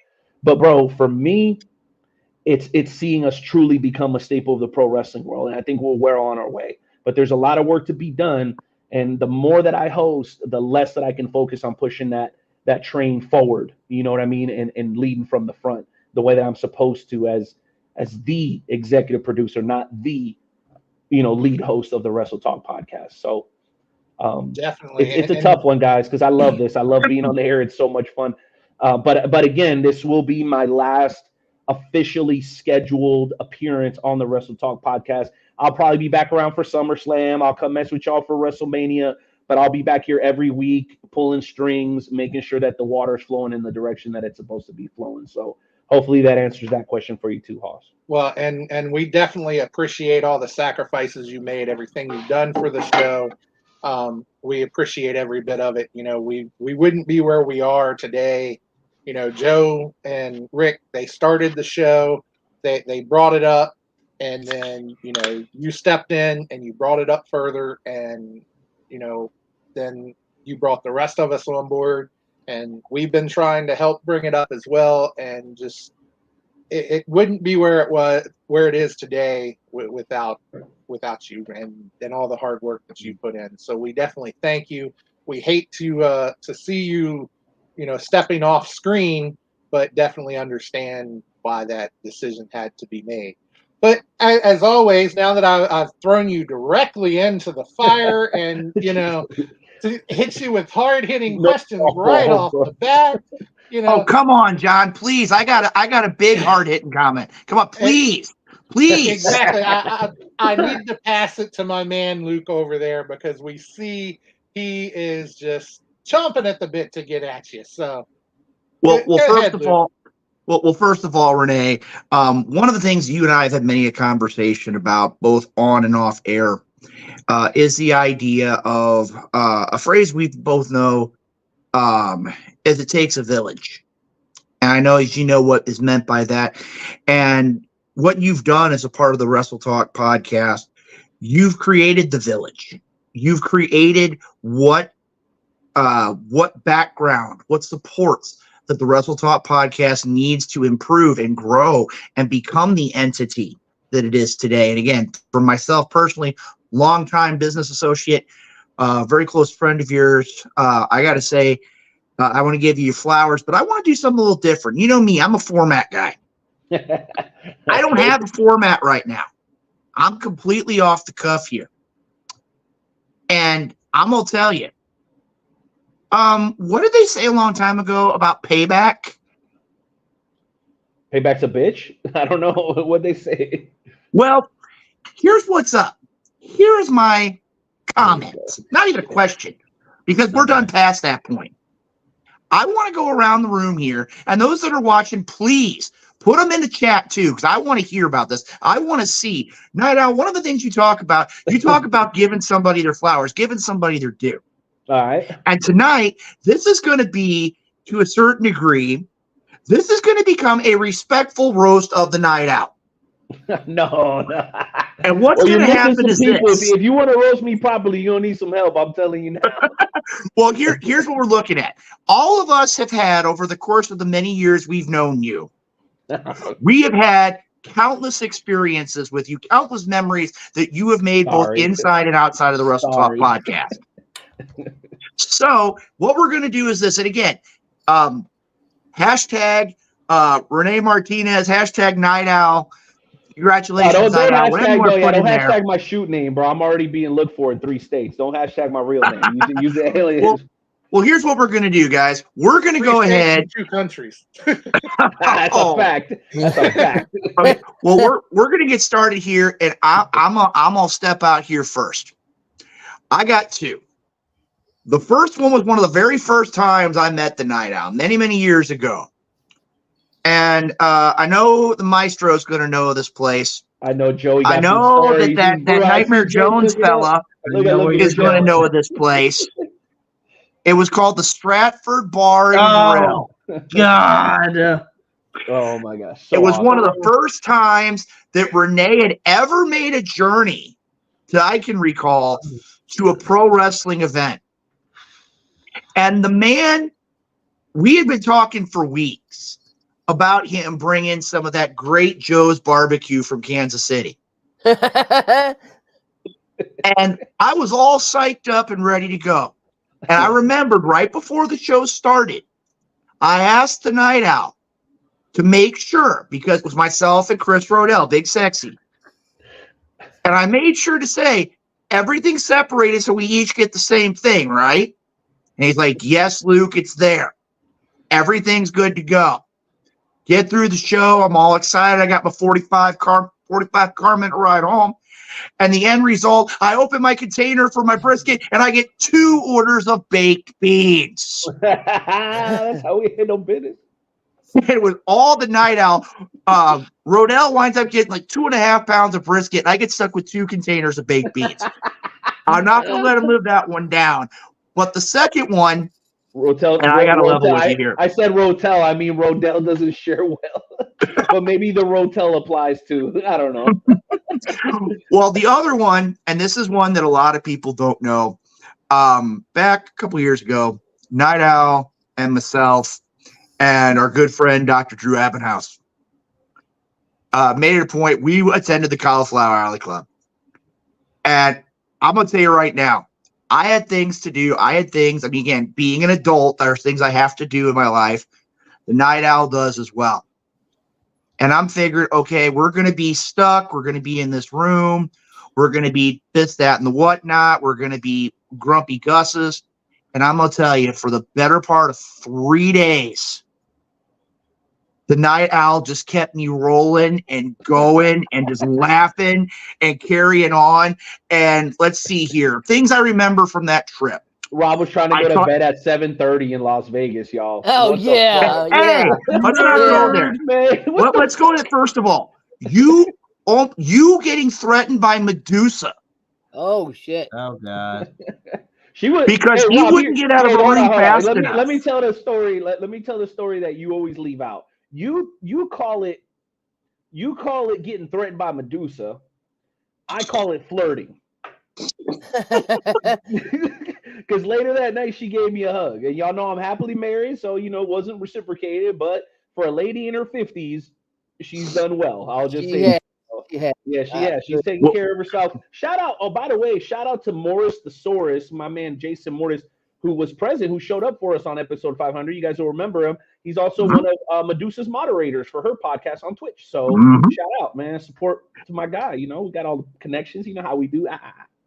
Well, we got that. We got the opportunity where I thought that we were sitting down, we were eating a meal at Hash House a Go-Go. And I remember Renee took this great picture. He had me in this great big giant pancake I was getting ready to eat. The first words of his mouth after he looked at the picture later on after the event, there's Luke Roberts. Oh, and there's Ricky, and there's Robert Gibson's backside. In the background. Right in the background of our picture, bro. JJ Dillon walked by like 2 seconds before that. What I was really concerned about was the way you were looking at that pancake. You know what I told Skywalker? I said, Skywalker, you could be looking at that pancake like that. I'm gonna put your ass on the corner, make you some money. That man was Joey. You should have seen him. This man, he was drooling all over himself. It was embarrassing, bro. I'm like, bro, there's Hall of Famers around here. Can you clean yourself up, bro? It's embarrassing. But no, the last two, and then I'm going to go ahead and continue on around here because there's a lot of stories I could tell. I have to say, 2:30 in the morning, I got to be leaving at like 4 a.m. to get on my plane to get back to St. Louis 2:30 in the morning, I'm figuring, okay, everybody's going to be done. They're going to be there because Night Owl's got things he's got to do in the morning. And him and Dr. Drew are just cutting up and carrying on. Wouldn't be quiet. Wouldn't do a darn thing. If I wouldn't have that plane flight, and Jim, yes, it was. You've been to Hash House and Go-Go. You know what those pancakes are about. It is fire, bro. But the last thing, and thank you, Jim, for that. Yeah, but the last thing I got to say is Night Owl, and I got to tell you, I haven't heard any more of it, but I thought there was a Mata sighting at the CAC. I know you had something to do with that, but in all honesty, Renee, hands down, phenomenal job. I know for a fact you're going to do very well in your role of executive producer. It's a role that's fit for you. And again, I want to give you your props, want to give you your flowers, as you say, because you have done an awesome job. And I know the Wrestle Talk family shares that sentiment. I'm going to go ahead and pass things over to the I got to make sure this is right. The young lion with the old soul, Jeremy Lightweight's favorite wrestler, and the man that makes Gilbert jealous more than Jeremy Carp, the one and only, the Warriors Heart champion for this week, Gabriel RC. For this week and every week coming up, all right? Because nobody's taking this title from me, all right? Oh, I just want wow. to get that out of the way for starters. But I At can sit least here till talking about Survivor my opponent from Survivor Series, but I'm going to save that for the back half. But since we're talking about this championship, I know, Renee, you wanted to say that we don't want to try and put the shoot stuff in here, but I have to say this only because it's really influenced me for the better, especially when it comes to what's what here in professional wrestling, and that is that if it wasn't for the Night Owl, I don't know that I would have as heavy of a characterization as I do when it comes to Gabriel Arcine. So for those of you that don't have the opportunity, I do want to try and leak it a little more nowadays in these next couple of appearances that we're going to have on the Wrestle Talk podcast. But for those who haven't seen it, I absolutely recommend checking out the FWWC, not just for me, but for, Hardcore Hoss, for Nightmare Jones, for a couple other people we might have here later on in a minute. But it's a lot of fun work to see the kind of, machinations that goes into everybody's heads. And I had the opportunity to actually feud with Renee, a certain masked luchador, basically made this young lion get his lumps in, so to speak, because I lost that feud, but it was the build up to it and the way we were able to approach it. It was sort of a crowning moment for me, and I've incorporated in my character, not just in the FWWC, but in my character IRL. I thank him a lot for helping me get a grasp on not just the word characterization, but character, what it means to have things matter in the FWWC, not just in the world of professional wrestling, but just like, for us as wrestling fans, if that makes sense. And I like to think that I wouldn't have this over my shoulders, or even if I did, that I wouldn't be able to carry it the way that I have been these past couple of weeks. Because I think the biggest thing that he helped me understand more than anything is not worrying about what other people think, and not necessarily in the sense that you don't want, the people who care about you about what they think about you, but about what the detractors and the naysayers and the people who are always going to be negative are going to have to say about you. Because at the end of the day, people want to see you do good, but they don't want to see you do better than them. And I think, it's easy to call those people the ratas that they are, but I don't like to go there. Well said. But more on a spiritual level, to kind of, take a step back for the curtains, back beyond all the leather straps and everything, to kind of see the growth, as another, Hispanic from Florida, to see, where Renee is at, not just where he's at here in, Wrestle Talk, but in his career, in his life, a lot of the decisions he has to make for a young lion like me.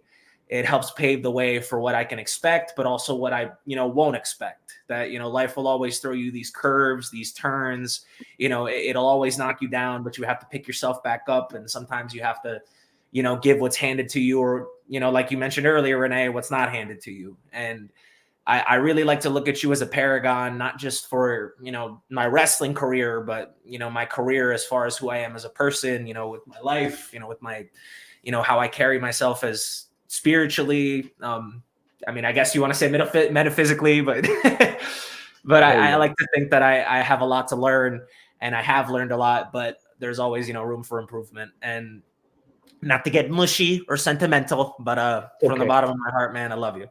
I love you too, bro. And I'll say this real quick. Now that I'm not going to be hosting all the time, except for special appearances, maybe FWWC, because I got a nice little bow I got to put on that part of it too. So you and I, sir, we got to sit down and have a virtual cup of coffee very soon. So we do. You know something, gentlemen? We're talking about. Hey, we're talking. Hold on, Austin. We've been talking about East Coast. We've been talking about South. We've been talking about all these things. But you know something, Hoss? If we're going to give Renee his flowers, we got to give his flowers to him completely, 100%. Keeping it 100 here on the show tonight. So tell you what, as I tagged out earlier on to Nightmare Jones, tell you what, take me off the screen in just a second, but I'm going to tag in my partner, my new tag team partner, since Nightmare Jones has already established the stable with me. I'm going to tag my new partner, another member of the East Coast, and you know him very well. So, Hardcore Hoss, tag me out and bring in the one, the only, the originator of the warning label himself, Sonny Money Mayo. Yo, hold on. Y'all, everybody stop. All right, everybody stop. All right. First of all, this is a roast. All right. So Maestro and Nightmare Jones, y'all need to quit putting your head down like y'all some heroin addicts. Y'all need to look at that camera. All right. Get all up in the mix. All right. Because y'all are just over there. Y'all look like y'all on the streets of Philly right now. All right. Y'all need to stop that shit. I got all you. Right. Second of all, Gabe down there in Florida, you think you on Wrestle Talk with a good head of hair? Let me tell you something, homeboy. I had this hair on my head looking this good since you've been in diapers. All right, so you need to quit bobbing and weaving that hair. All right, get everybody. all right, and then I ain't got nothing for you, Hoss. You know I love you, bro. But now, Renee, you know I love Renee Martinez. Night Owl is a motherfucker. All right, let me tell y'all. Let me tell y'all a story. All right. This dude, Renee, I was a good Catholic kid. All right. And then I met Night Owl. I didn't meet Renee. I met Night Owl. And he had me participate in some green substances. And then so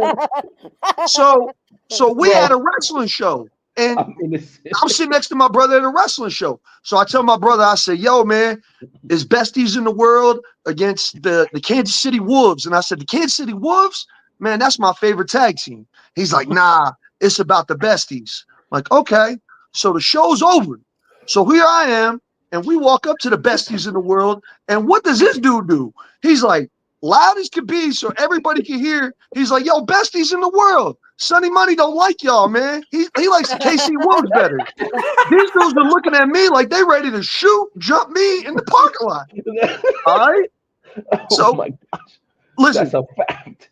Yeah, all right. So Night Owl is a motherfucker, all right? This dude sold me a bad calling card. All right. He came over to my crib, took his socks off. My dog all of a sudden is itching.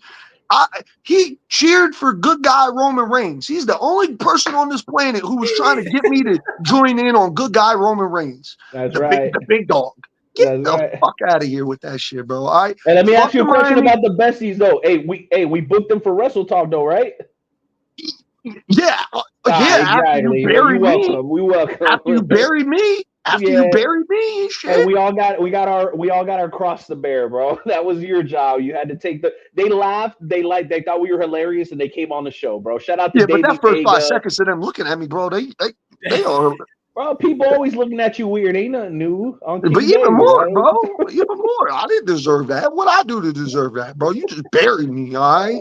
So, and then I'll never forget. You let Hoss off the hook. I mean, you should be embarrassed. How you gonna let Hoss off the hook? Shame on you. He got the NWO in the background, bro. He does. That lunchbox. And he ain't over here bobbing his head like these two up top next to you. They just have to interview and shit. What the fuck y'all doing, man? Wake up. Y'all better be in this camera, be live. So anyway, they're doing a good job, man. Hey, by the way, Jeremy, hey, I'll vouch I'll vouch for the Maestro. His head was down earlier, but it was during prayer. So I'll vouch for Maestro there. At least I'll say that. I know it's October, but this ain't the apple bobbing contest at the county fair, man. Y'all pick your head up. Let's roll.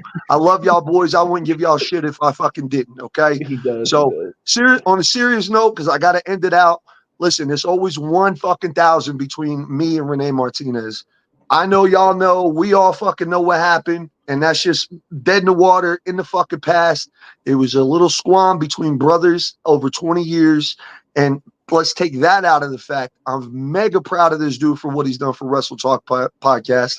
I'm mega proud of everybody in this room for stepping up to the plate and making sure this thing is going beyond 500, climbing into 500, 500 happening, and still going. Still going. I'm proud of each and every single one of you guys. All right. So I hope you guys know that. And I just wanted to get on here and say that I love you guys. Renee, I love you, bro. I'm proud of you. Maestro, Nightmare, Gabe, Hoss. I'm proud of all of you guys. I'm proud to call you my brothers. We're all the Wrestle Talk podcast family. And I'm right there with Renee. You know me, man. You know my schedule. I'm popping in 2 or 3 times a year, but every time I do, I'm going to keep it 100, 1,000, keep it live, keep it going. And I ain't going to be eating no Quick Trip pizza either. So that's what it's going to be. So listen, I'm out. I love y'all, man. I got one quick question. I promise it'll be quick unless somebody else does, because I know you haven't seen Joe in a while, except for 500. Are you still contributing to the show? I know you and I talked. You said, hey, bro, as far as getting people on and all that, like, are you still doing that kind of thing? Or can we still kind of consider you part of the team? Because like when Joe's not here, when you're not here, it don't feel whole. Sure. So no matter what that role is, I don't know how the guys feel, but I think you should always be a part of the show on some level. What do y'all think? Sure. I mean, like I said, man. Can we get the Orange Cassidy for Sunny Money? Yeah, everybody in on that? Yeah. No, yeah. Listen, and kind of like we said on the shoot phone call, Renee, you know what it is for me, bro. Mania, SummerSlam, Survivor Series, Rumble. Yo, I just went to the Hot Fountain Pro. I just went to the Hot Fountain Pro show. KCX had a dope show this past. I mean, like, I still love wrestling. Shout out to them guys, man. Fountain City doing big things too. Shout out to every independent wrestling company in the greater Kansas City area and the Kansas and Missouri side. Both. Shout out to all of them. All right. They are grinding. Shout out to the whole Midwest. Because Renee, you know what it was even 10, 15 years ago. We didn't have that wrestling around here. We didn't have that wrestling around here. So yes, but with me answering that question, yeah, man. Anytime I step in the wrestling building, you know what it is. I'm throwing up Wrestle Talk like I'm Tony Yayo throwing up G Unit. All right, even if I'm not at every concert, I'm still throwing it up. And I'm telling all these wrestlers, y'all need to come on the show, bro. Yeah. And listen, if I get any leads for interviews, you know I'm gonna be in Hardcore Haas's inbox. I'm gonna be in Flywalker's inbox. Yo, hey, this guy wants to come on the show, even if I'm not. You know what I mean? I can at least connect it. You know what I mean? So I'll be around when I'm around, and when I'm around is when I'm around. So, but I'm always repping it for the family, no matter what, no matter where I'm at. I'll be in India, all right, and I'll be telling them on the back of the camera, like, yo, Tuesday night, turn it on. You won't even be in Indiana, let alone India. This boy won't even go to Indiana. Hey, don't make me tell him last time you went to Wisconsin. Don't make me tell him what happened on King David last time you went to Wisconsin, my guy. Yeah, we ain't talking about that. But Clark, now be easy, bro, because listen to me. I just got an offer to move to St. Louis today. So don't let me come to St. Louis and start taking over that part of the Missouri too, because I already got this locked down over here on the Missouri side. Renee's got the Kansas side. I got the Missouri side. Hey, you got the Jewish connection right here with you, bro. We got it made already, baby. You got it. Yeah. Next time I pop on, I might be on here doing this number 2. So I don't know. We're gonna see what happens. I do have a question, Sonny. Hang on, I got a question for Sonny. Sonny, you got like Parkinson's or something? You be shaking when you be talking. You like this and with the phone and everything. Like, come on, man. You felt like. Sonny said, "I'm not sleeping." That's for sure. Yeah. Nah. What you got, Hoss? You know, you came on and you said I was your boy. You said you loved me and you didn't have nothing for me. And then you sat there and said, I give y'all shit because I love you. I wouldn't give you shit if I don't love you. Well, you didn't give me shit. So do I take offense to that? Do you actually? Wow. Listen, bro. Got him. I don't know what you want me to say, bro. When you fought when you fought Hulk Hogan at WrestleMania 2 in the Steel Blue Cage, I cheered you on. So now you want me to? What you want out of me, bro? All right. When you were at WrestleMania 3 jumping on the midgets and shit, I don't know what the fuck you want out of me, bro. Come on now. Hey, listen, he does love you, Hoss, because he could have called you George the Animal Steel too, but he chose not to. So yeah, I just called you King Kong Bundy instead. Yeah, so. I know. That's what I'm saying. At least. All right, listen, boys. I gotta go. I love y'all, man. Keep it rolling. Love y'all. Peace. Yeah. When did we get the Brooklyn Brawler? Yo, bring it back on. We lost that. Bring that ass here, boy. Bring that ass here. Now, how y'all gonna do a roast without the main guy, man? Not even the might main as well guy. bring everybody on. Yeah. The hell? What's good? What we got going on, man? Yeah, hey, Dewan, you know what, bro? I want to give you your time to shine, bro. And you being here tonight means so much. I know you heard the announcement. But there's one person, bro, that's been patiently waiting to come on. And this person is near and dear to me. And I know that they're near and dear to everybody on here to one level or another. This person has been patient. This person has been generous with their time. So I'm going to let you lead off, of course, but it's time to bring this person on. And the way that I want to lay this out is this. I think in terms of the future of the Wrestle Talk podcast, and hopefully you guys still have some more questions, and I'm excited to be able to answer as much as I can and provide, both closure and a new beginning for everybody. There's people that join your dream. And I think you and me have this relationship, bro. The FWWC was your dream. And you brought me on board to help you curate it and to help you massage it and help it become something greater than what it was before. And I think with your permission, we were able to do that and are still doing that today. Same thing with Joe. Well, this person that's going to be joining us, I feel the same way about this individual. Somebody who, I'll be completely honest with you, is talented beyond most people's knowledge. Anytime you put this individual on any sort of assignment, ask any sort of favor, help for this person is always going to go 100%. And it's one thing to go 100%, bro, but then it's a whole other thing to go above and beyond. And you got to get emotional again. I really thought that we could be done at 500. And this was one of the people that was like, no, what do you need from me to keep this thing going? And this person isn't even a host of the show. So, ladies and gentlemen, somebody I love and admire tremendously, somebody who's earned it through grinding, truly building it from the bottom up, somebody who's a legend both in the FWWC here and here on the Wrestle Talk podcast, my friend and yours, amigos, the one and only badass American diva, Susie Hoss. Make some noise. Come on, man. Wow. Joey, make some noise, man. You said you weren't going to cry, but you're going to make me cry. No, man. Well, listen, sis, I wanted to bring you on probably like on the first hour, and you've seen the entire show. The way it breaks down, sometimes it's just like you're trying to make things fit as you go along. You've hosted the FWWC podcast countless times, and it's like you're trying to figure out where things go. But I was like, you know what? DeJuan's on. And I think when it comes to having this group of people in the room right now, it feels real FWWC heavy right now. And the whole rest of the show, it kind of felt like a little bit of everybody. So I'm like, bro, yeah, bro, you got 3 champs, the originator, creator, one of the greatest with the ECW shit. I mean, come on. The people in this room have so much history, both like individually and against each other, that we could make a whole nother show out of it. But I just want to say just briefly, DeJuan, before you take the lead, Susie is actually our first ever official fan sponsor of the Wrestle Talk podcast. And she volunteered that without any prompting. She brought it up in the comment section one day on one of these shows. She's like, yo, if y'all need a little extra help, because there are some serious expenses involved in putting on a show like this, guys. It's not like this kind of shit is free. This sort of software, you can just, click it and, it's free everywhere. You guys know that there's something that goes along with being able to put on a show like this, and for her to step up in that role and in the role that she's done in the FWWC, both helping us keep up with the history, the admin stuff she's done, also carrying multiple championships and helping the group grow, like literally carrying the women's division for years when there was no other women present. Like, I can't say enough, Susie, that, despite the ups and downs of the FWWC, like you've always stayed consistent. Like whether you're having a good day or a bad day, whether you had a fallout with somebody or not, you fucking always show up.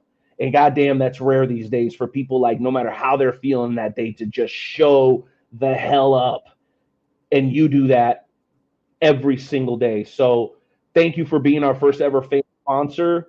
I also wanted to share with everybody that if you want to contribute or be a sponsor on some level, if you have a business, we're here for you. If you want to be a fan sponsor, we're always going to open that opportunity up. You can also do stars. If you're watching us on the Facebook live stream, you can buy stars for 99 cents or $4.99 or whatever. You send those stars, and that equals revenue for the show that we can spend on ads and other things.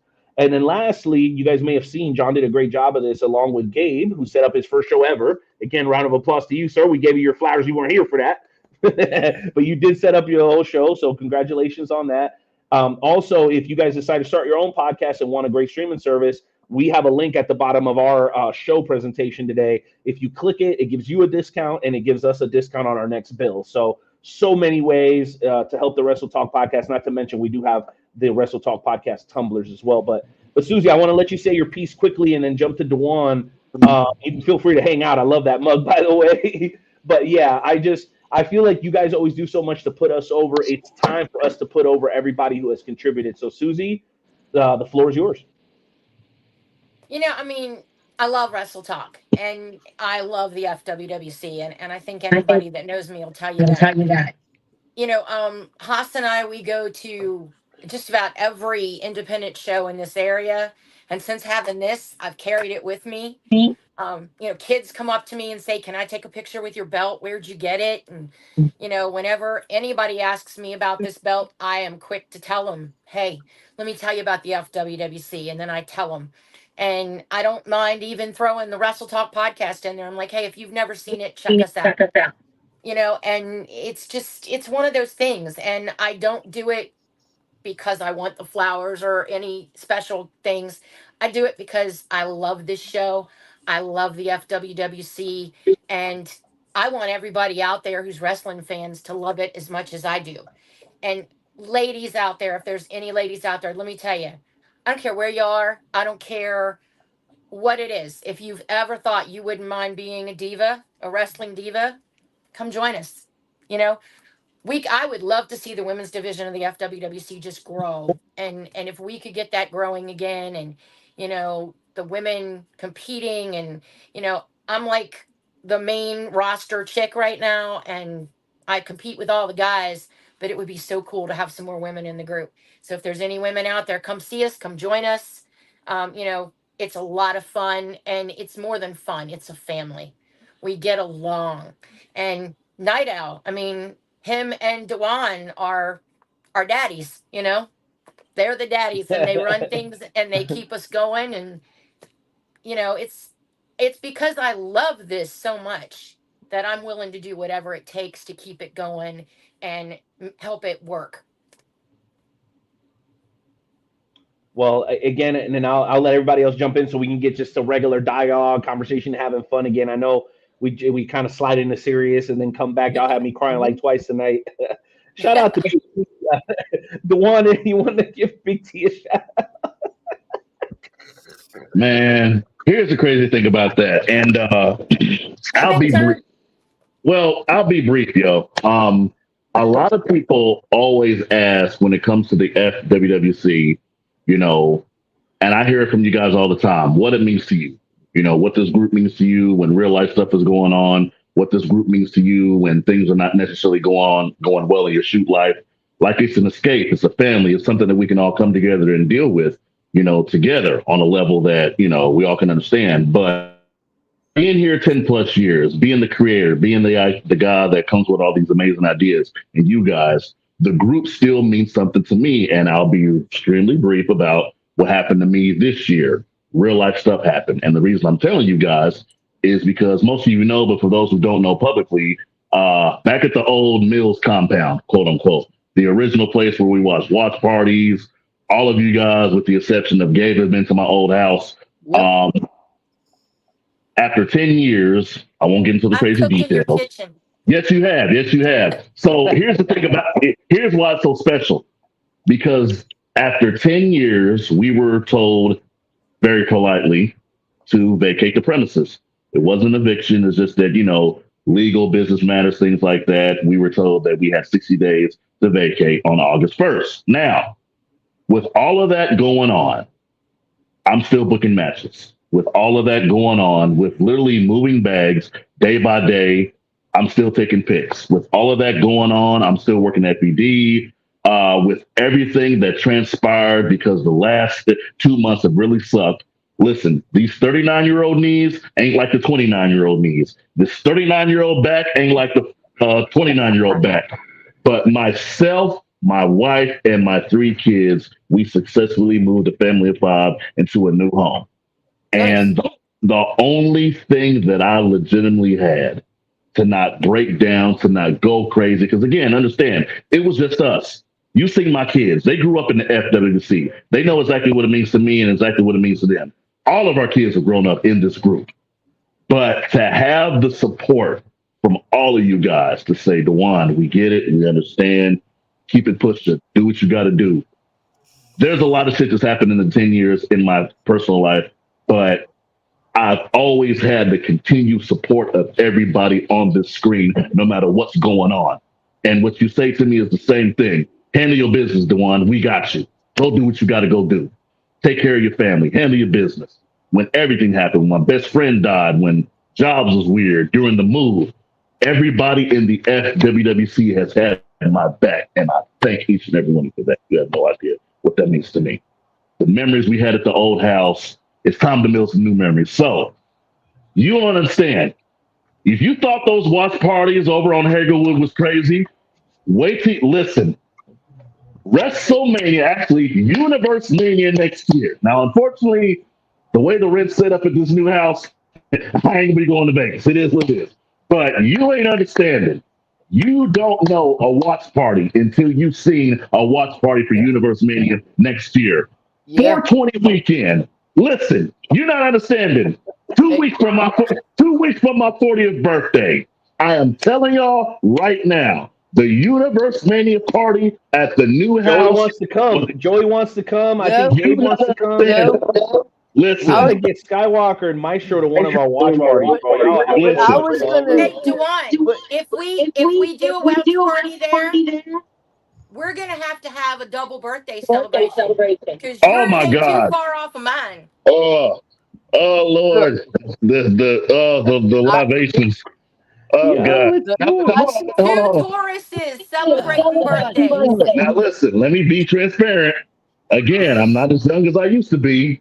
So the 39-year-old liver ain't like the 29-year-old liver. We're gonna have some Jack Daniels. We got to kind of go easy with it. But listen, come here.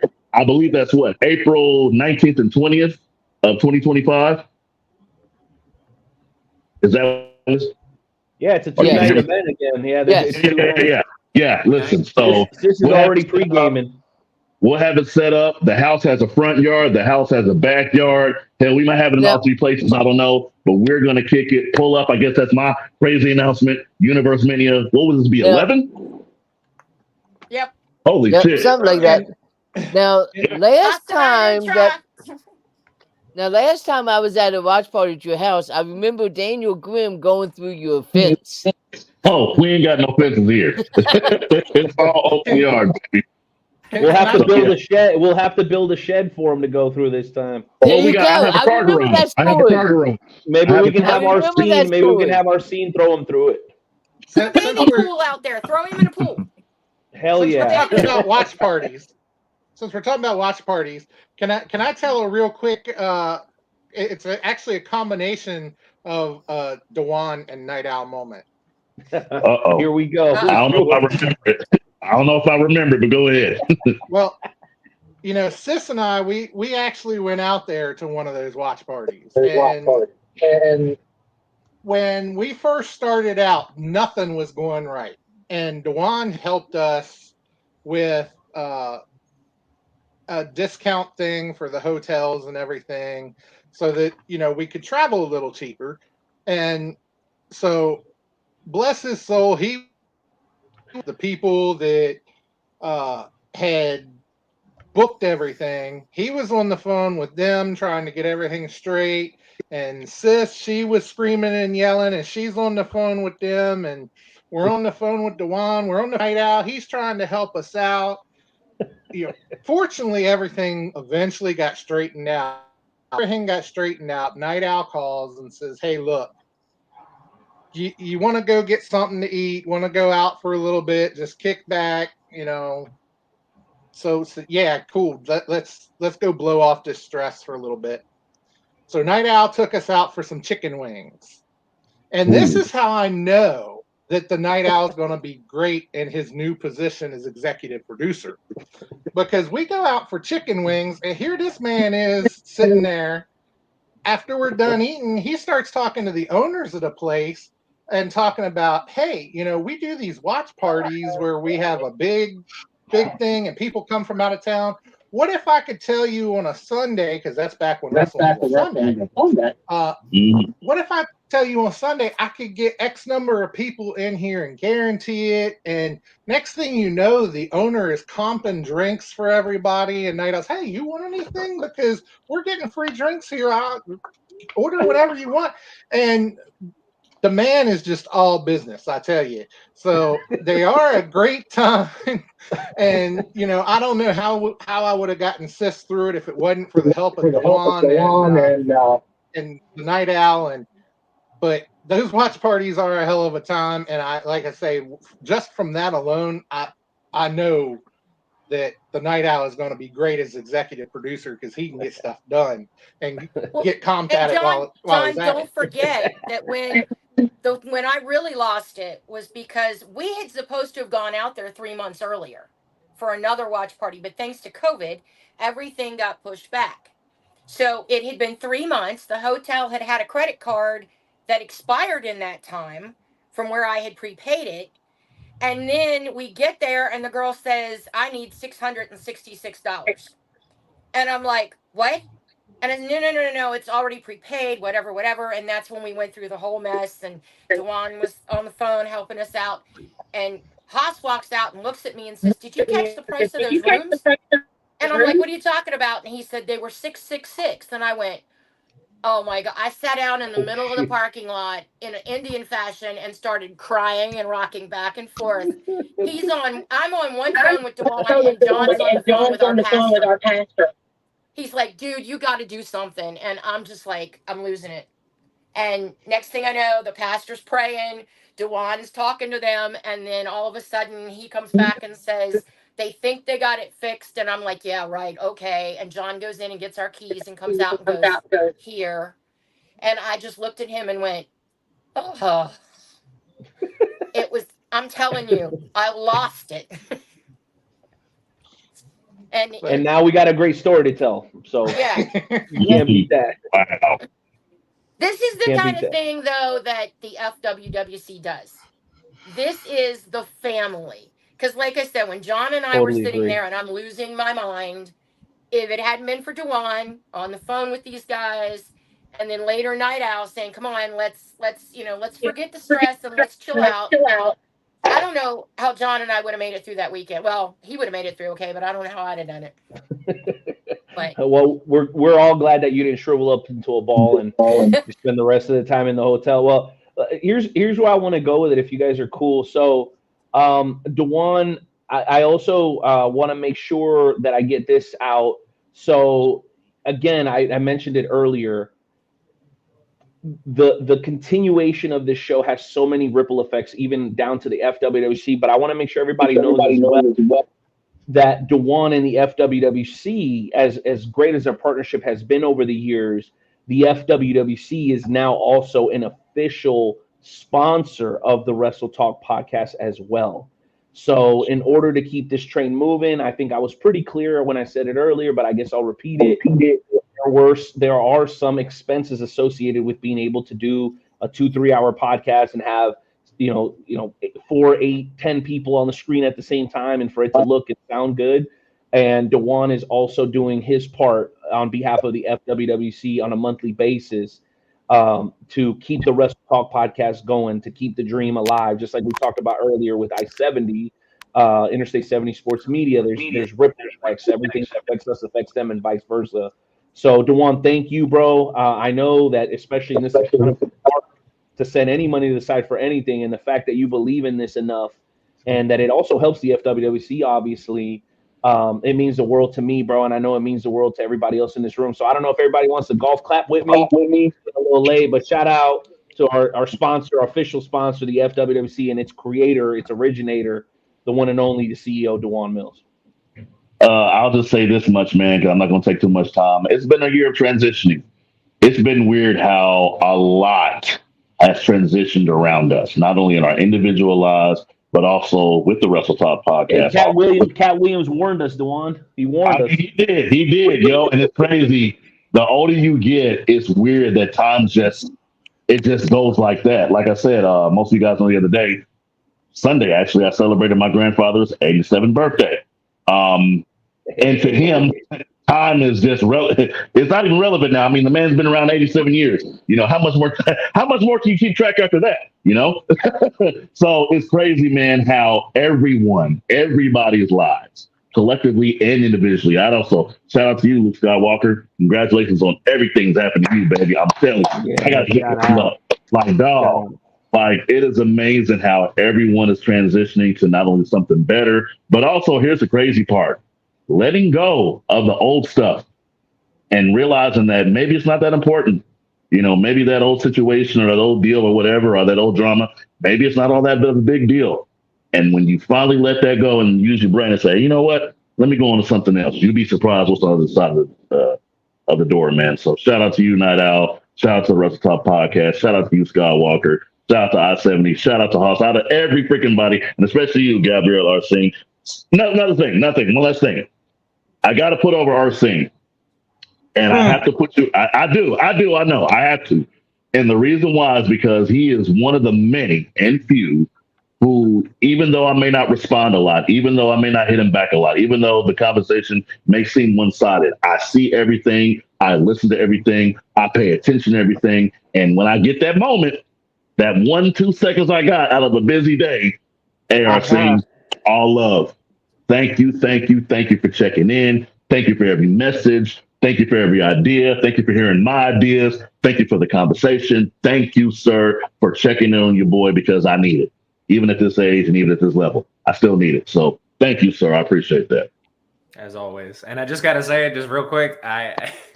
Biggest compliment I've ever had as far as my career goes was that promo I did against Savior Satan. I just got a 2-second audio clip of Dewan. He said, damn, you sound just like that man. That was it.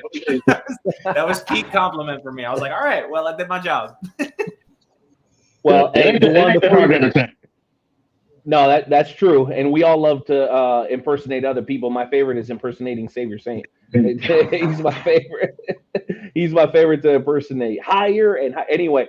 Before you go, Dewan, I do have a quote. I've been reading a book. That's one of the things I'm going to be doing with some of the non-hosting time here on the Wrestle Talk podcast. It's in a book called Meditations by Marcus Aurelius, and I think it'll hit you, and I hope it hits everybody else. The line is simple. It says, to love only what happens. Let me slow down. Getting old. No, I want to make sure I say it properly.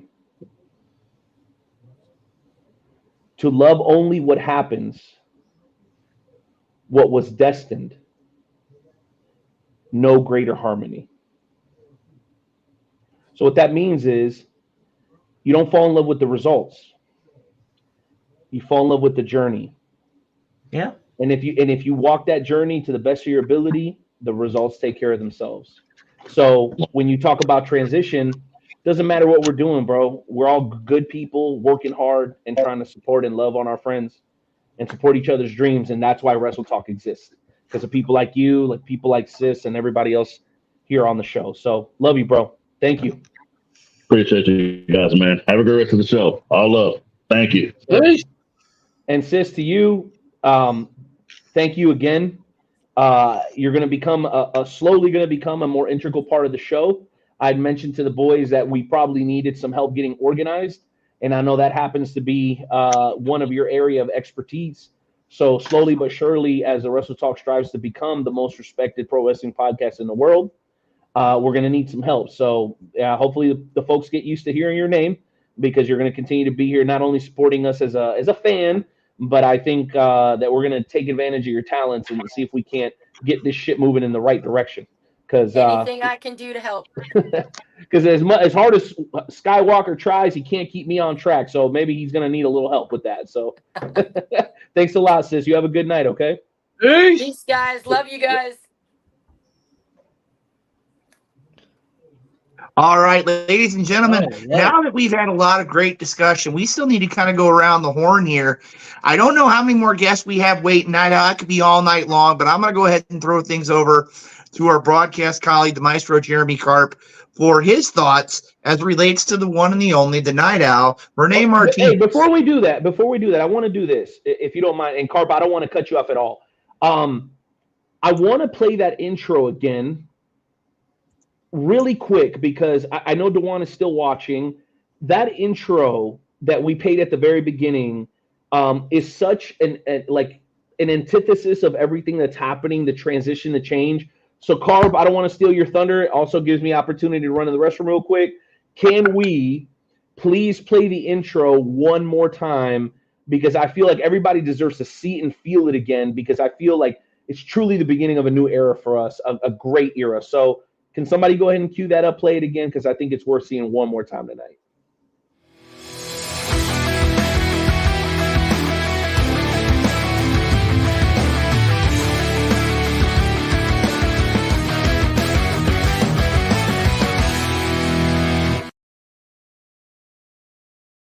Ten, 9, 8, 7, 6, 5, 4, 3, 2, 1.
I hadn't seen that before. That was sick. Oh my god! Where did you? That was Dude, nice. that photo of Matt Riddle. I love that. Oh my god! As soon as I saw that, I marked That's out. nice. Oh my god! I still have that shirt. Oh. So you know what I think would be incredible? Can somebody please jot this down? So these clips that we have, like with us running into these people at these shows, which I'm still going to be going to shows, by the way, just because I'm not going to be hosting all the time. Maybe Skywalker, just a creative thought here. Maybe we can slide in some of these like videos where Gabe, maybe for 2 seconds, is putting his arm around Alex Kane, or when the Maestro's hanging out with Attila Khan, just like really quick, brief 2-second video instead of just a still shot. I think that would be dynamic as hell, and it would show the caliber of talent as far as wrestlers that we have here on the show. Because I will argue, bro, I've never seen a podcast with the lineup of interviews that we've had over the last 500 episodes. And Joe's been here. Bro, we have had people that we should have never had on this damn show. Damian Priest, $1 Million Man, Savio Vega, Paul Orndorff, bro. Come on, bro. Brian. Hold up. I got one to throw out here.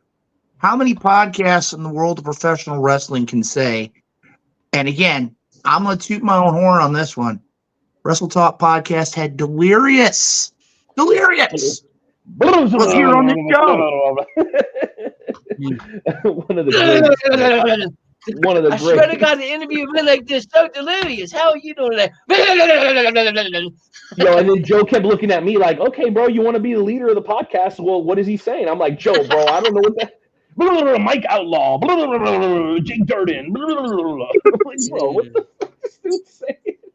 By the way, for those of y'all don't know, this man booked ROH for 15 years, in case you didn't know. When they were really killing it, by the way. He was the booker back there, right? Am I right about that, guys? 10, 15 years, the booker back there. So, all right, Maestro, the floor is yours, sir. Let's go, baby.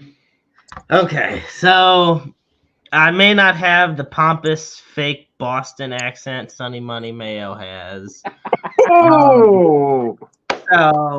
And I know shots fired. I was gonna say, and I know that he decided Shots fired! Shots There fired! it is. There it is. Better late than Renee, never. I want to be What? honest with you, Night Owl. Holla at From me. the bottom of my heart, Look here. I've never liked you.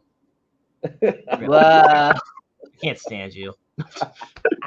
I've been nothing but nice to this guy. I feel so. First off, no, you haven't. Second off, I didn't know you were Jewish either, because you do nothing but ask me for money every single month. So, I appreciate that. Second or third, actually, the reason Nightmare Jones is bald is because look at all the years he's had to deal with you. So, Joe. all right, I want to make Joe did have hair. He did have hair when I met him. That's a fact. Yeah. I did. To make it all clear, you look at Road Dogg, you look at Nightmare, you look at me, you look at Skywalker, you look at Haas. Notice we've all known you longer than our scene. There is a reason our scene is a twig, and the rest of us stress eat ourselves to death every day. Oh my god. This boy is on a rampage right now. But I want to give you airing all his dirty laundry. I want to give you props because just looking at you right now, Jeremy Ross over here. Just looking at you, I can see you are really ready for your starring role in the Mexican version of It's a Great Pumpkin, Charlie Brown. Oh shit! I thought he was gonna say Mexican version of Kung Fu Panda, bro. I was ready for that. No. I remember the first time I met you, and it wasn't at the Stratford, but God, I remember meeting you there too. But I remember meeting you at the Race Wrestling Arena. Oh, shout out to WLW. Shout out. WLW out in Hillbilly Hell, known as Troy, Missouri. Now, I go out there, and I meat Renee, and the first thing he says Skywalker face, bro. Get out of the way, kid. Wait, no. I don't deal well with panhandlers, bro. What do you want me to do? No. I said, sir, can I have your autograph? No, I'm kidding. No, it was great seeing you for the first time because I had already met you via, video, via phone calls. At that point, and I'm sorry that Dick Douglas thinks he's too good to say some kind words about you on this show. And by the way, that's a shoot. I love it. I want to this say part. that now, I never thought there are a lot of the guests that I interviewed, been a part of, I remember one of the earliest ones was Jacques Rougeau when he was on the show as a guest. And I called him, I called in as a guest or as like a fan at the time from the parking lot of my job. I rushed out of there just so I can talk to him. And you put me on the show. So I could speak with him. And that type of thing really resonated with me.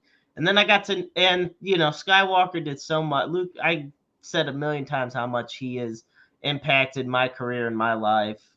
But, we're all sick of having to jerk him off for him to feel good about himself. So I'm Yo, I love this Jeremy Carp, bro. Hey, listen. If we get this Jeremy Carp every week, bro, nobody's even gonna miss me. I swear to you, bro. Gabe, come on, you got to keep this man on the roll, bro. I know y'all are, and we'll talk about that in a second about how we're gonna. We're gonna talk in a second about how we're gonna. And I'm gonna make sure we hit this before we close. Kind of how the dynamic and the reorg of the show is gonna go. We'll talk about that in the last 10 minutes or whatever. But bro, Gabe, if you get to host with Carp, you got to remind him about this Carp. This is the Jeremy Carp who his team paid $250 million guaranteed to a quarterback that's going to spend the rest of his year on the bench. This is the Jeremy Carp. In surgery. It ain't even going to be on no bench. It's going to be in surgery. That's right. This is a Jeremy Carp that is right now, as we speak. We'll timestamp it. I'll just say 501 and he'll know. That's right. That Baker Mayfield. 501, the day that the maestro lets out all the pain. Let it out. The pain of being Let a Browns the hate, fan. let the pain of hate being flow. friends with Renee. The pain of losing friends moving from Dynamo to Pro Wrestling Epic. A lot of pain. Gosh. The pain of knowing the Chiefs are 6-0. The Chiefs are 6-0 and I'm 1-6. But no, you know, Nightmare Jones is that connecting bridge between that. He's the OG. We never forget it. He's the OG that's kept it through this all. But you are the connecting bridge between the OG era and the new era of the Wrestle Talk podcast. You know, because we never lost Nightmare Jones. He's still always there. But you are that middleman that's been there for everything. As far as such an honor, what man. that OG era was and what we have morphed into. I remember you called me, you know, a few weeks ago when you called all of us asking about what to do with the future of the show. And the first thing I asked you was, and I said it as kindly as I possibly could. I said, why the fuck did you just kick me out of the Facebook group without saying anything?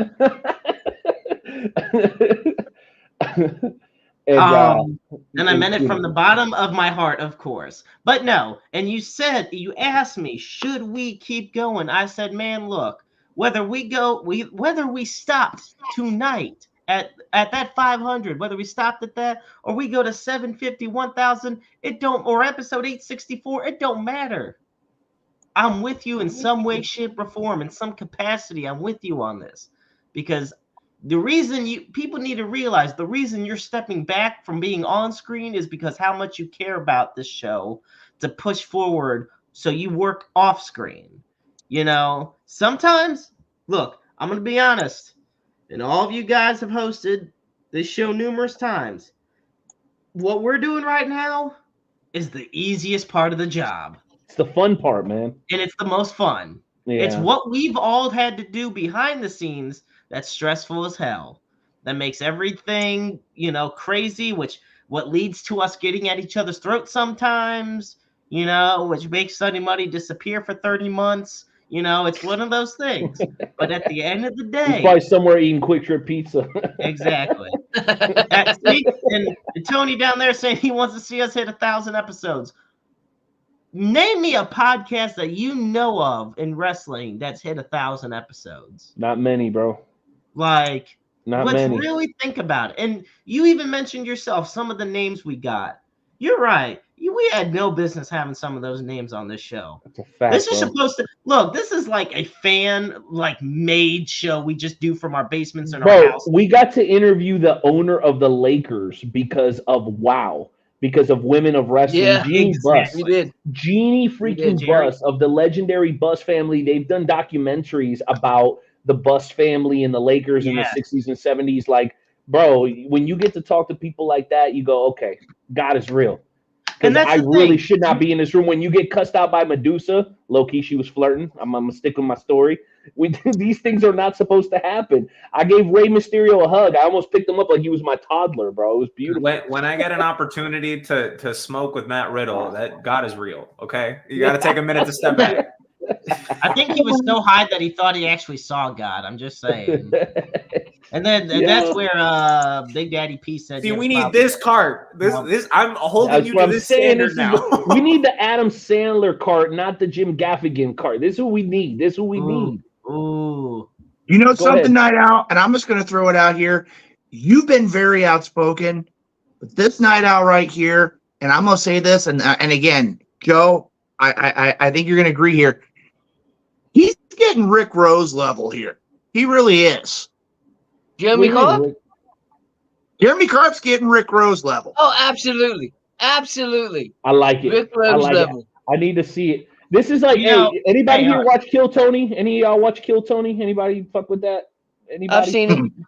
Okay, this is comedy uncensored. If we can take the show to this level, I have seen Kill Tony. I just thought I remember when Ric Flair was on it. Yeah, I remember. Oh yeah, that was a disaster. But I'm like, yo, it's a roast show. I'm gonna be genuine with you guys, and I'm so glad that somebody brought this up. I think authenticity is the key. I think the salesman voice, and I'm talking to even one of our leaders when I say this, the salesman stuff, the super professional game show host from the 70s vibe, that shit is not hitting today. It's not, bro. It's Moxley. It's fucking like real Roman Reigns. It's like Rogan and Corolla and guys that are really shooting from the hip, but know their shit, that are the ones hitting with the culture right now. Like, Joe, you and I went to a concert that nobody in the world knew about, but the people that were in that show, that's all that mattered to that group of people, bro. No, we went to see Social Club Misfits. It was incredible. Oh shit. It was incredible. So what I'm saying is, I wanna leave you guys with this. It's not the end of the show, but I want to leave you out with the fact that we got to drop the salesman. Barstool is out doing First Take right now. Does everybody understand this? You know what I'm saying? Like, Skip left Fox, and he's getting more viewers on the Skip podcast on YouTube than he ever got on the show Undisputed. Right. The game is changing, and the suit and tie is fine, but when you walk in with the Super Mario jersey, that's what people is rocking. You know what I mean? That's what people are buying in on. You know what I mean? So I want to get off my plate. I want to say one thing. Of course. Before I have to cut out of here. So the first thing is, I am so glad Luke is going to be a Hall of Famer next year, because I never have to hear Luke say that he's not a Hall of Famer.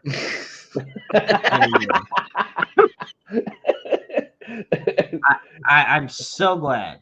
That might be the greatest thing. Gosh. And welcome back, Joe. Got him. Got him. You can't tell me this shit ain't worth the work, man. Come on, exactly. Guys. And I'm glad the hurricane didn't get you, Arsene, because eventually I will. No, I'm kidding. All right, Night Owl. Look, man, like I said, you've been a rock for all of this here at the Wrestle Talk podcast. And in all seriousness, I can't thank you enough for everything you've done for myself, for my team, for this family right here. Yes, this is episode 501. So you can't pump the brakes now. We crossed the line. You asked the question. You wanted to see our answer. Onward. We gave you our answers. Upward. Full steam ahead, going up. That's where we're at right now. To put it in my favorite mantra, either get on the pot or shit. That's it. Well, speaking of shit, that is exactly shit what or I get got off the pot. I think is all you get off guys the pot. have a fantastic evening. Young Lion. Hey, before you go, Carb, I just want to say one last thing. I think you heard me say it to Dewan, bro. Like, your commitment and I-70's commitment to the Wrestle Talk podcast, it's been the catalyst to feeling like we're worthy of sponsorship, bro. So thank you. Thank Babs. Thank the rest of the team. Everybody over there who's helping and supporting you, man. Just know anything you need from yours truly, holla at me, man. I'm there for you, bro. I want to see you succeed. I want to see you do well. And before you go, I got one last one for you. Want to hear a funny joke? Of course. All right. What did the Jewish dad say to his daughter? Oh, shit. What? Well, the question is, what did she say to him first? She said, hey, Papa, can I have Hey, Papa, can I have $50? He says, $40? What do you need $30 for?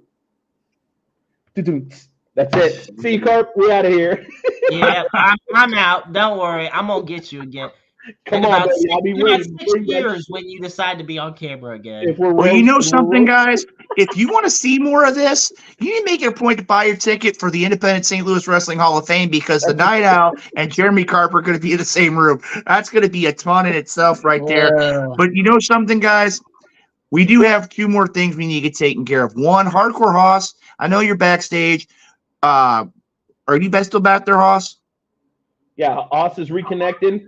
He's finishing up his Avion water. He'll be on the air in just a second. Okay. Well, while we're at it here, as it was said earlier, I can't believe I'm going to say this, but I think it'd only be fitting right now to throw it to the OG.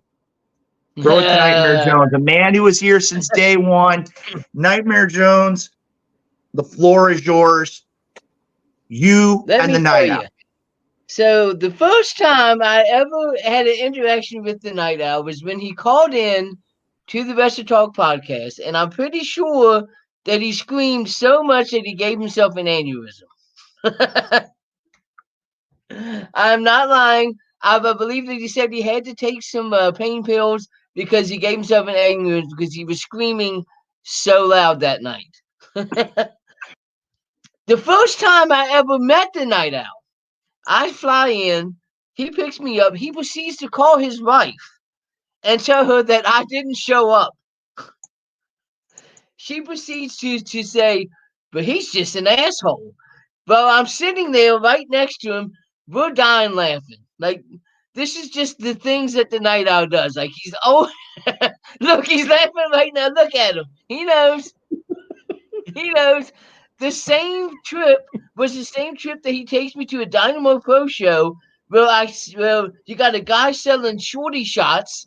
We got Jay Jordan and Ricky Cruz going through the walls. The Stratford was the best. I loved it. And then, not only that, I had to ride all the way back home, cramped in the back seat with John Cook. And bro, that White Castle he ate. That shit. Eating White Castle with John Cook.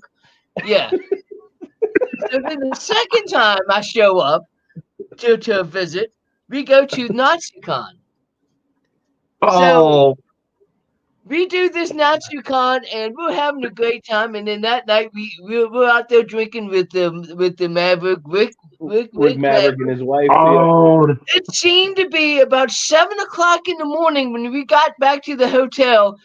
10 o'clock in the morning, we got to wake back up and go back to NatsuCon. Yep, that's right. That's right. By the way, John Kurt and Nightmare Jones fell asleep on the patio where we were drinking, and myself and Rick Maverick went drink for drink till about 5:30 a.m. that morning. So yeah, Joe, you hung in there like a trooper, bro. After all that traveling, you did great, man. Remember, that was when I was sunburned all to hell. Because we had gone to the swimming pool before we went to NatsuCon, and I was sunburned so bad, and I still took a chop from Rick Rose, from Rick Maverick. Oh my god! I can't even imagine. Also, the same NatsuCon that we go out to eat with Mr. Luke Roberts, and I decided to get this food, and he says, "Joe, are you sure? Because it's a lot of food." I'm like, "Oh yeah, I'm sure." Yeah, it was too much food for me to eat. You remember how big that plate was? But Joe was a trooper, man. He stayed steady to the task. I love this shit, man. I love it. Joe, those are some great stories, man, bro. it's an honor having Renee on to this podcast. Like, Renee took the podcast from where me and Rick had it and, like, took it to a completely different level. Like, when it was me and Rick, it was more like a comedy podcast. Like, it was, like, we didn't really have, I think that the biggest person we had on there was, like, Masada. Renee comes on there, next thing you know, we've got the $1 Million Man on there. We've got Mark Mero on the show. We've got Cahegas on the show. This is the funny part about Cahegas. Every time you all mention Cahegas, I'm not afraid of Cahegas. I'm not scared of Cahegas. And then I finally met Cahegas, and I got hit with a steel chair multiple times. I believe I was at that show. This is all true. Wait a minute. Hold on. He's complaining about a chair, yet in the WDWA, certain members of this Wrestle Talk podcast came in contact with a taser. I've been hit with the chair. I've been hit with the taser. Yes. Wait a minute. Skywalker, say to interrupt you, Joe, but Skywalker, I wouldn't be so quick to call stuff out right now. You happen to be embroiled in your own controversy because on the regular in this chat today, people have been asking if you screwed the snitch out of his championship. What did you do to the snitch? Everybody knows. Usually you're doing commentary. All of a sudden you're a freaking referee and the snitch uses his championship.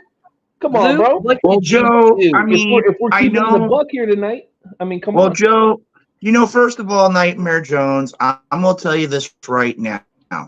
Here comes the deflection. And I will say here this. We go. I did my job officially the way it should be done. I can't help it that you are the president, vice president, secretary, treasurer, and the communications chair for the Snitch Fan Club.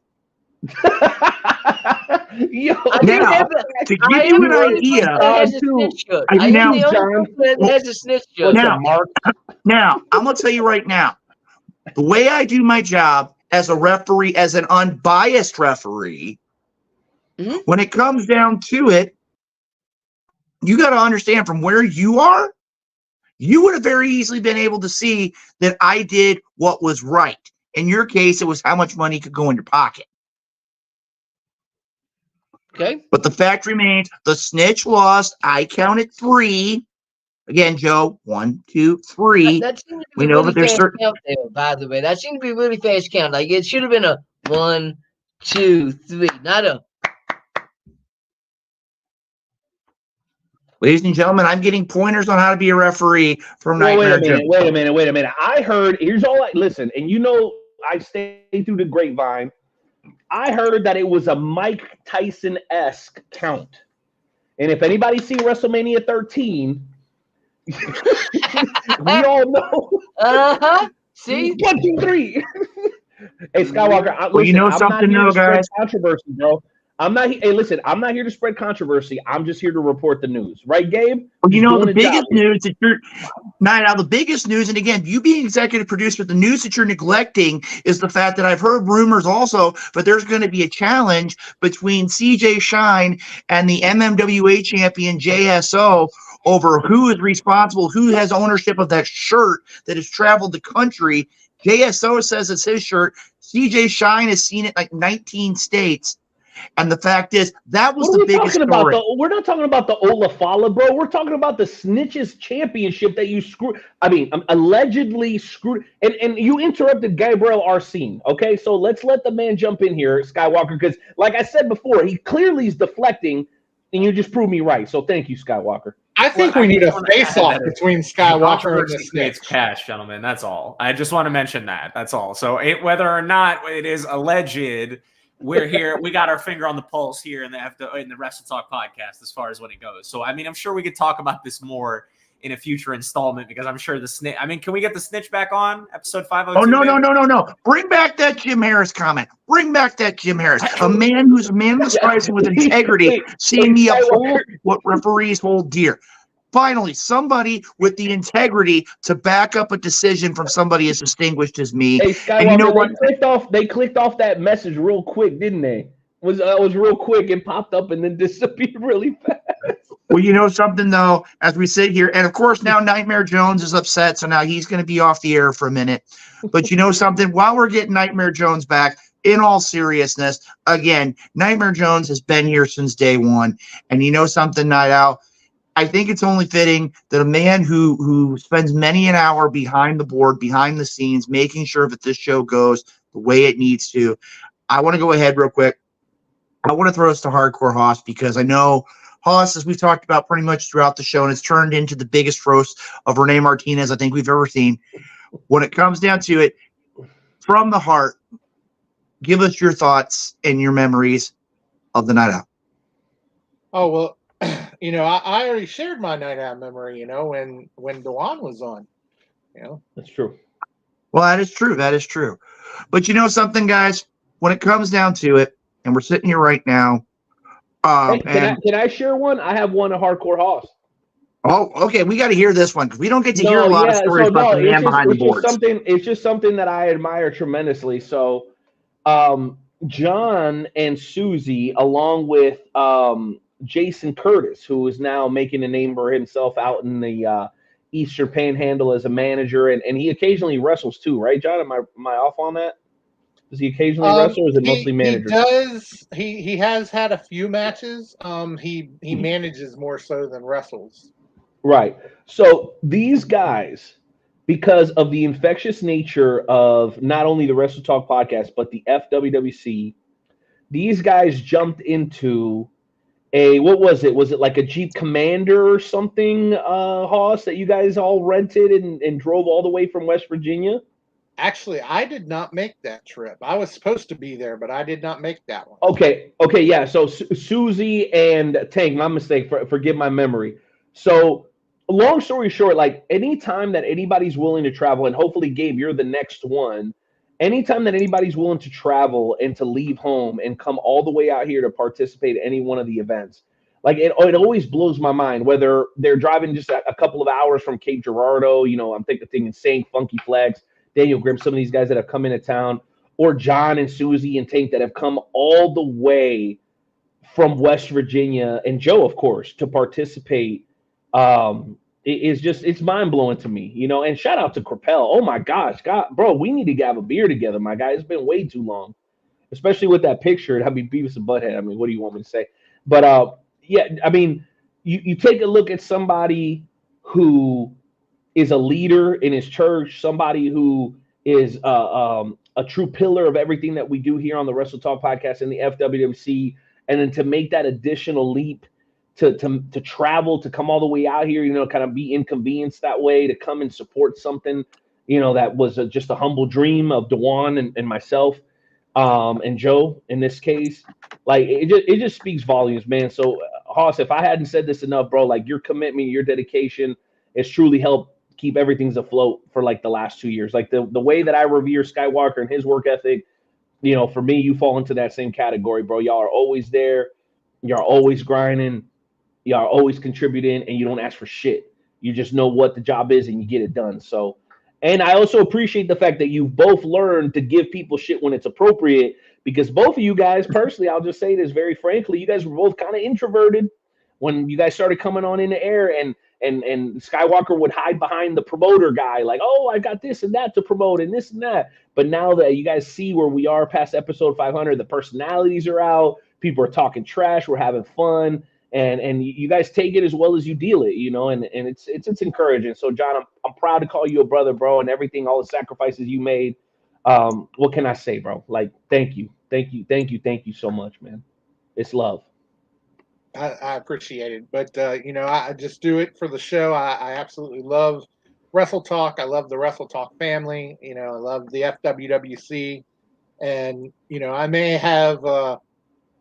have some friction with people every now and then in the FWWC, but when it comes down to it, I actually do love and respect everybody in the FWWC and would have the back of any one of them any day, and even Gabe. As hard as that is. I knew it was coming.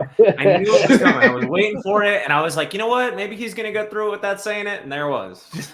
Well, I totally believe the problems I had a little bit ago, where I got kicked off screen and actually got locked out.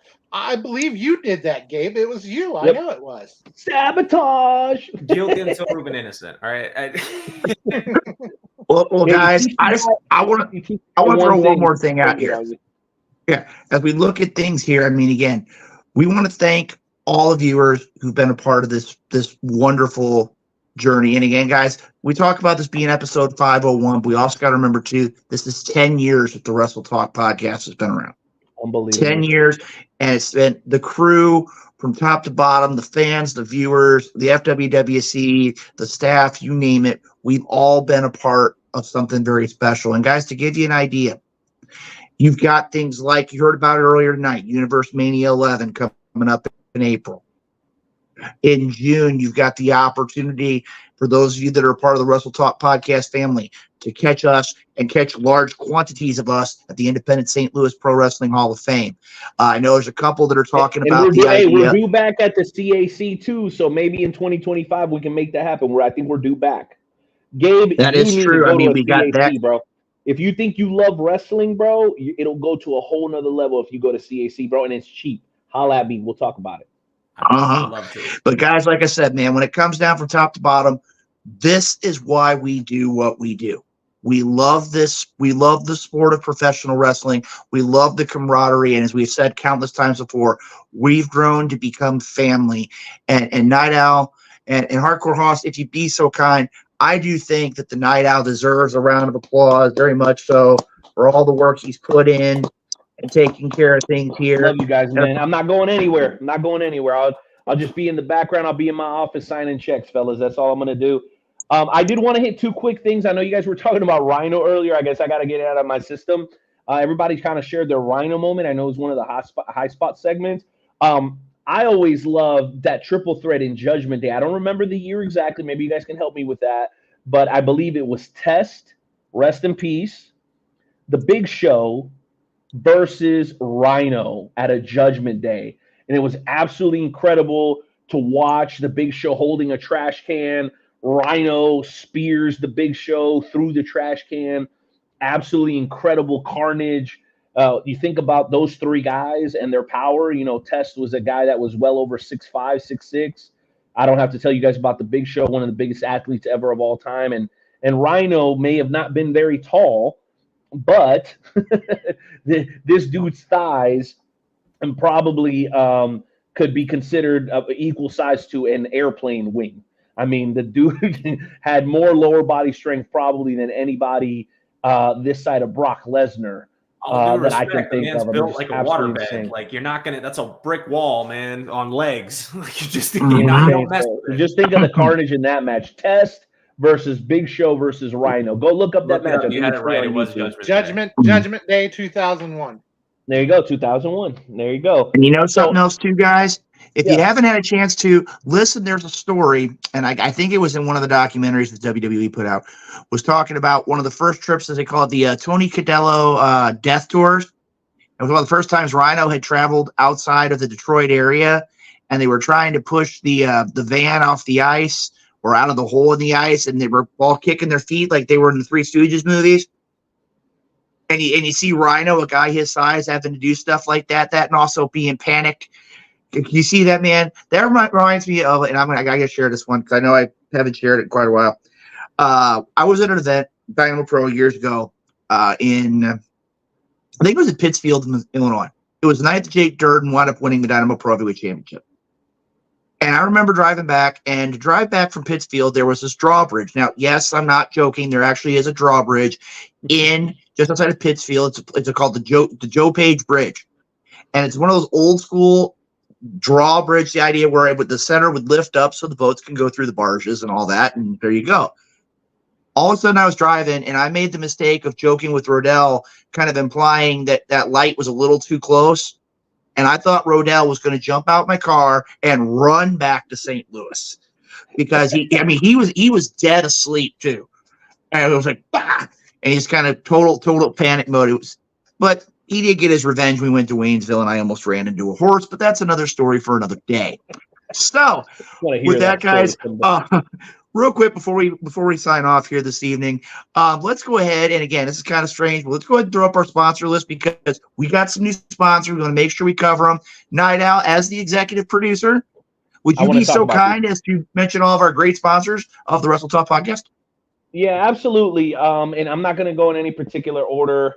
But I want to acknowledge Retro Zone has now taken the place of the Kincaid Arcade. Our guy DBD doing live performances in Kansas City. His music career has really kicked off. He's working alongside a fellow member of the FWWC, Remy Ricks. They've been putting shows on together in Kansas City, packing venues, absolutely killing it in hip-hop games. Shout out to DBD and his vintage toy store, the Retro Zone at the Oak Park Mall. Obviously, I don't have it with me because I'm on the road up in Des Moines, but Little Popeye Designs, responsible for the newest edition of our Wrestle Talk podcast merch. There you go. Hardcore Hoss has it. $20 off the shelf with the logo, an extra $5. We'll put your name on it plus shipping. We'll get it to you. It lasts longer than any freaking t-shirt, and that thing is badass, Hoss. It looks absolutely beautiful. That is our second edition merch. Somebody was asking me the other day about the Wrestle Talk podcast mug. I think you guys saw it. Sister Hoss had it with her when she came on a little earlier. That was a limited edition item, no longer for sale. We sold 100 of those. Once 100 were out the door. No, I'm sorry. Let me correct myself. We sold 150 of those. Once 150 of them were out the door, we jumped over to the tumblers. We're getting close to 150 on the tumblers. So if you want one, let us know. We'll get it on order. It takes 6 to 8 weeks. We'll get it to you because it's all custom made. Painter's Dream Production. You guys heard from Big Daddy P earlier. He's not only a great contributor to the show and a mentor to me, he's also a resident chaplain. So if you got any prayer requests or any needs, find him. He's all over Facebook, Perry Hartman, or Painter's Dream Productions. Painter's Dream Productions on all social media platforms. Skywalker talked about earlier on June 22nd, 2025.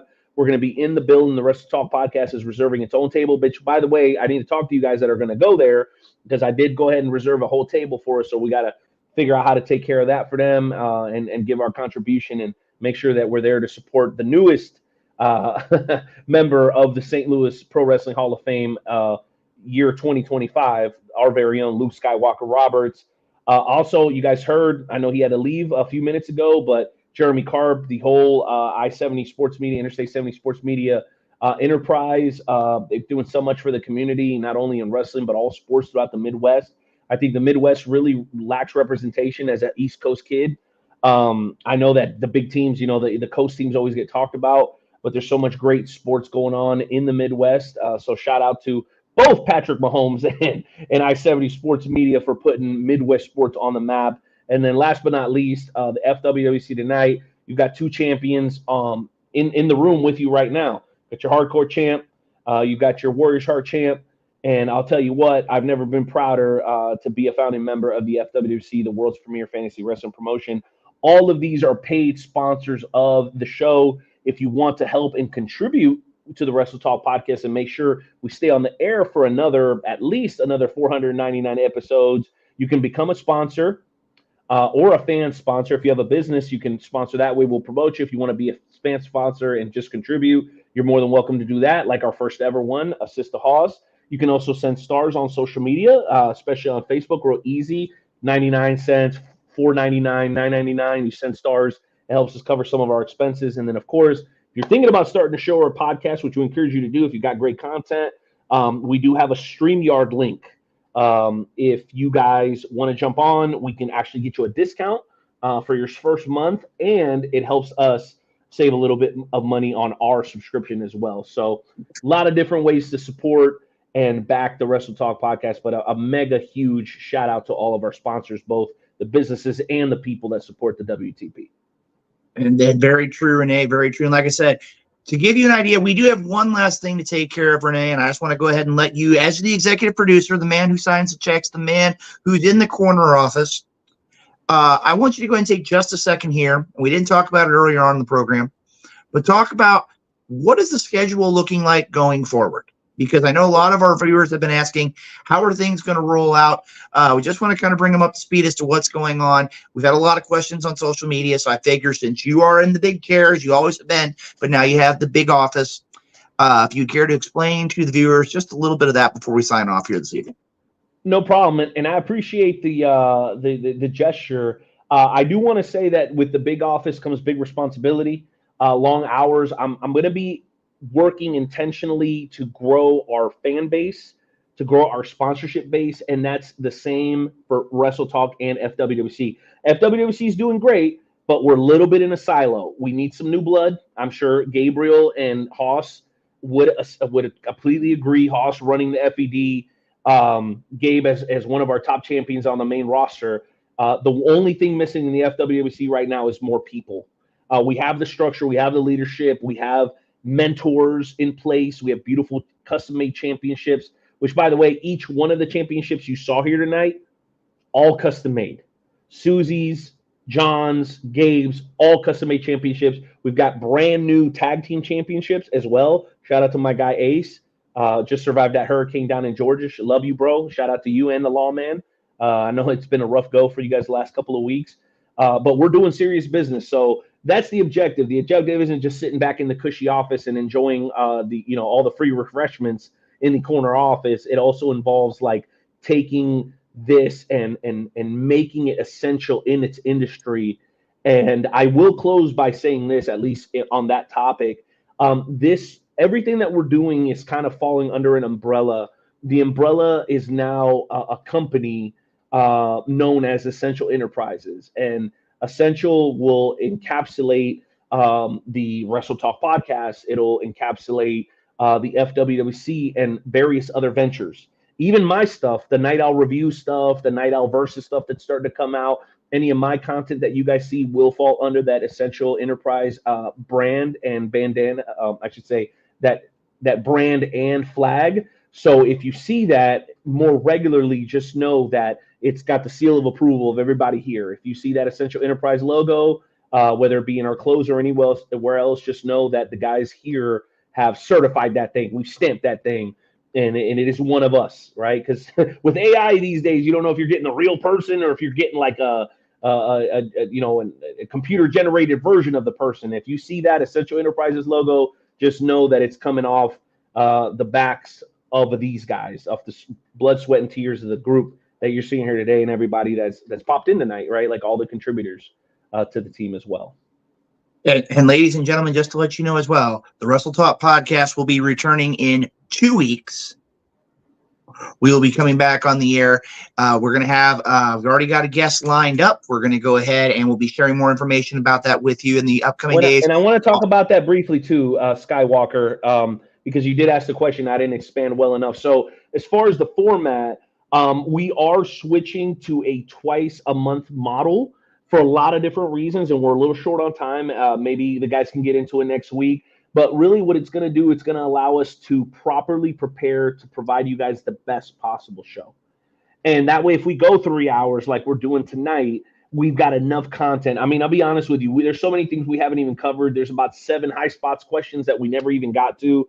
We could very well do a 4-hour show, but I think what we'll be able to do is truly expound upon and truly milk every moment that we have here on the show, whether it be with a guest or what have you. We'll be more prepared. We'll be more We'll be more on time. There's my shot, Gabe. we will take every aspect of what we do, whether it's graphics or high spots questions or whatever, to the next level. And giving ourselves that time in between the shows, especially considering that we're always live, I think you guys should start to notice the difference immediately, as you have probably tonight. Like, we are much more refined and well organized than we ever have been. Now, we've had a whole month to prepare for this show, but week to by week, you'll hopefully see the difference, guys, because we do want to, again, mission statement here, become the most respected professional wrestling podcast in the game today.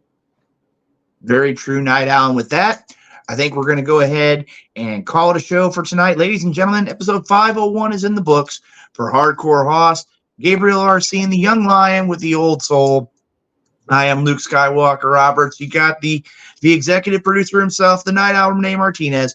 We look forward to seeing you right back here in 2 weeks. Make it a point to follow us on all forms of social media. And remember, the Wrestle Talk podcast, setting the standard in professional wrestling podcast. Take care, and we'll see you in 2 weeks.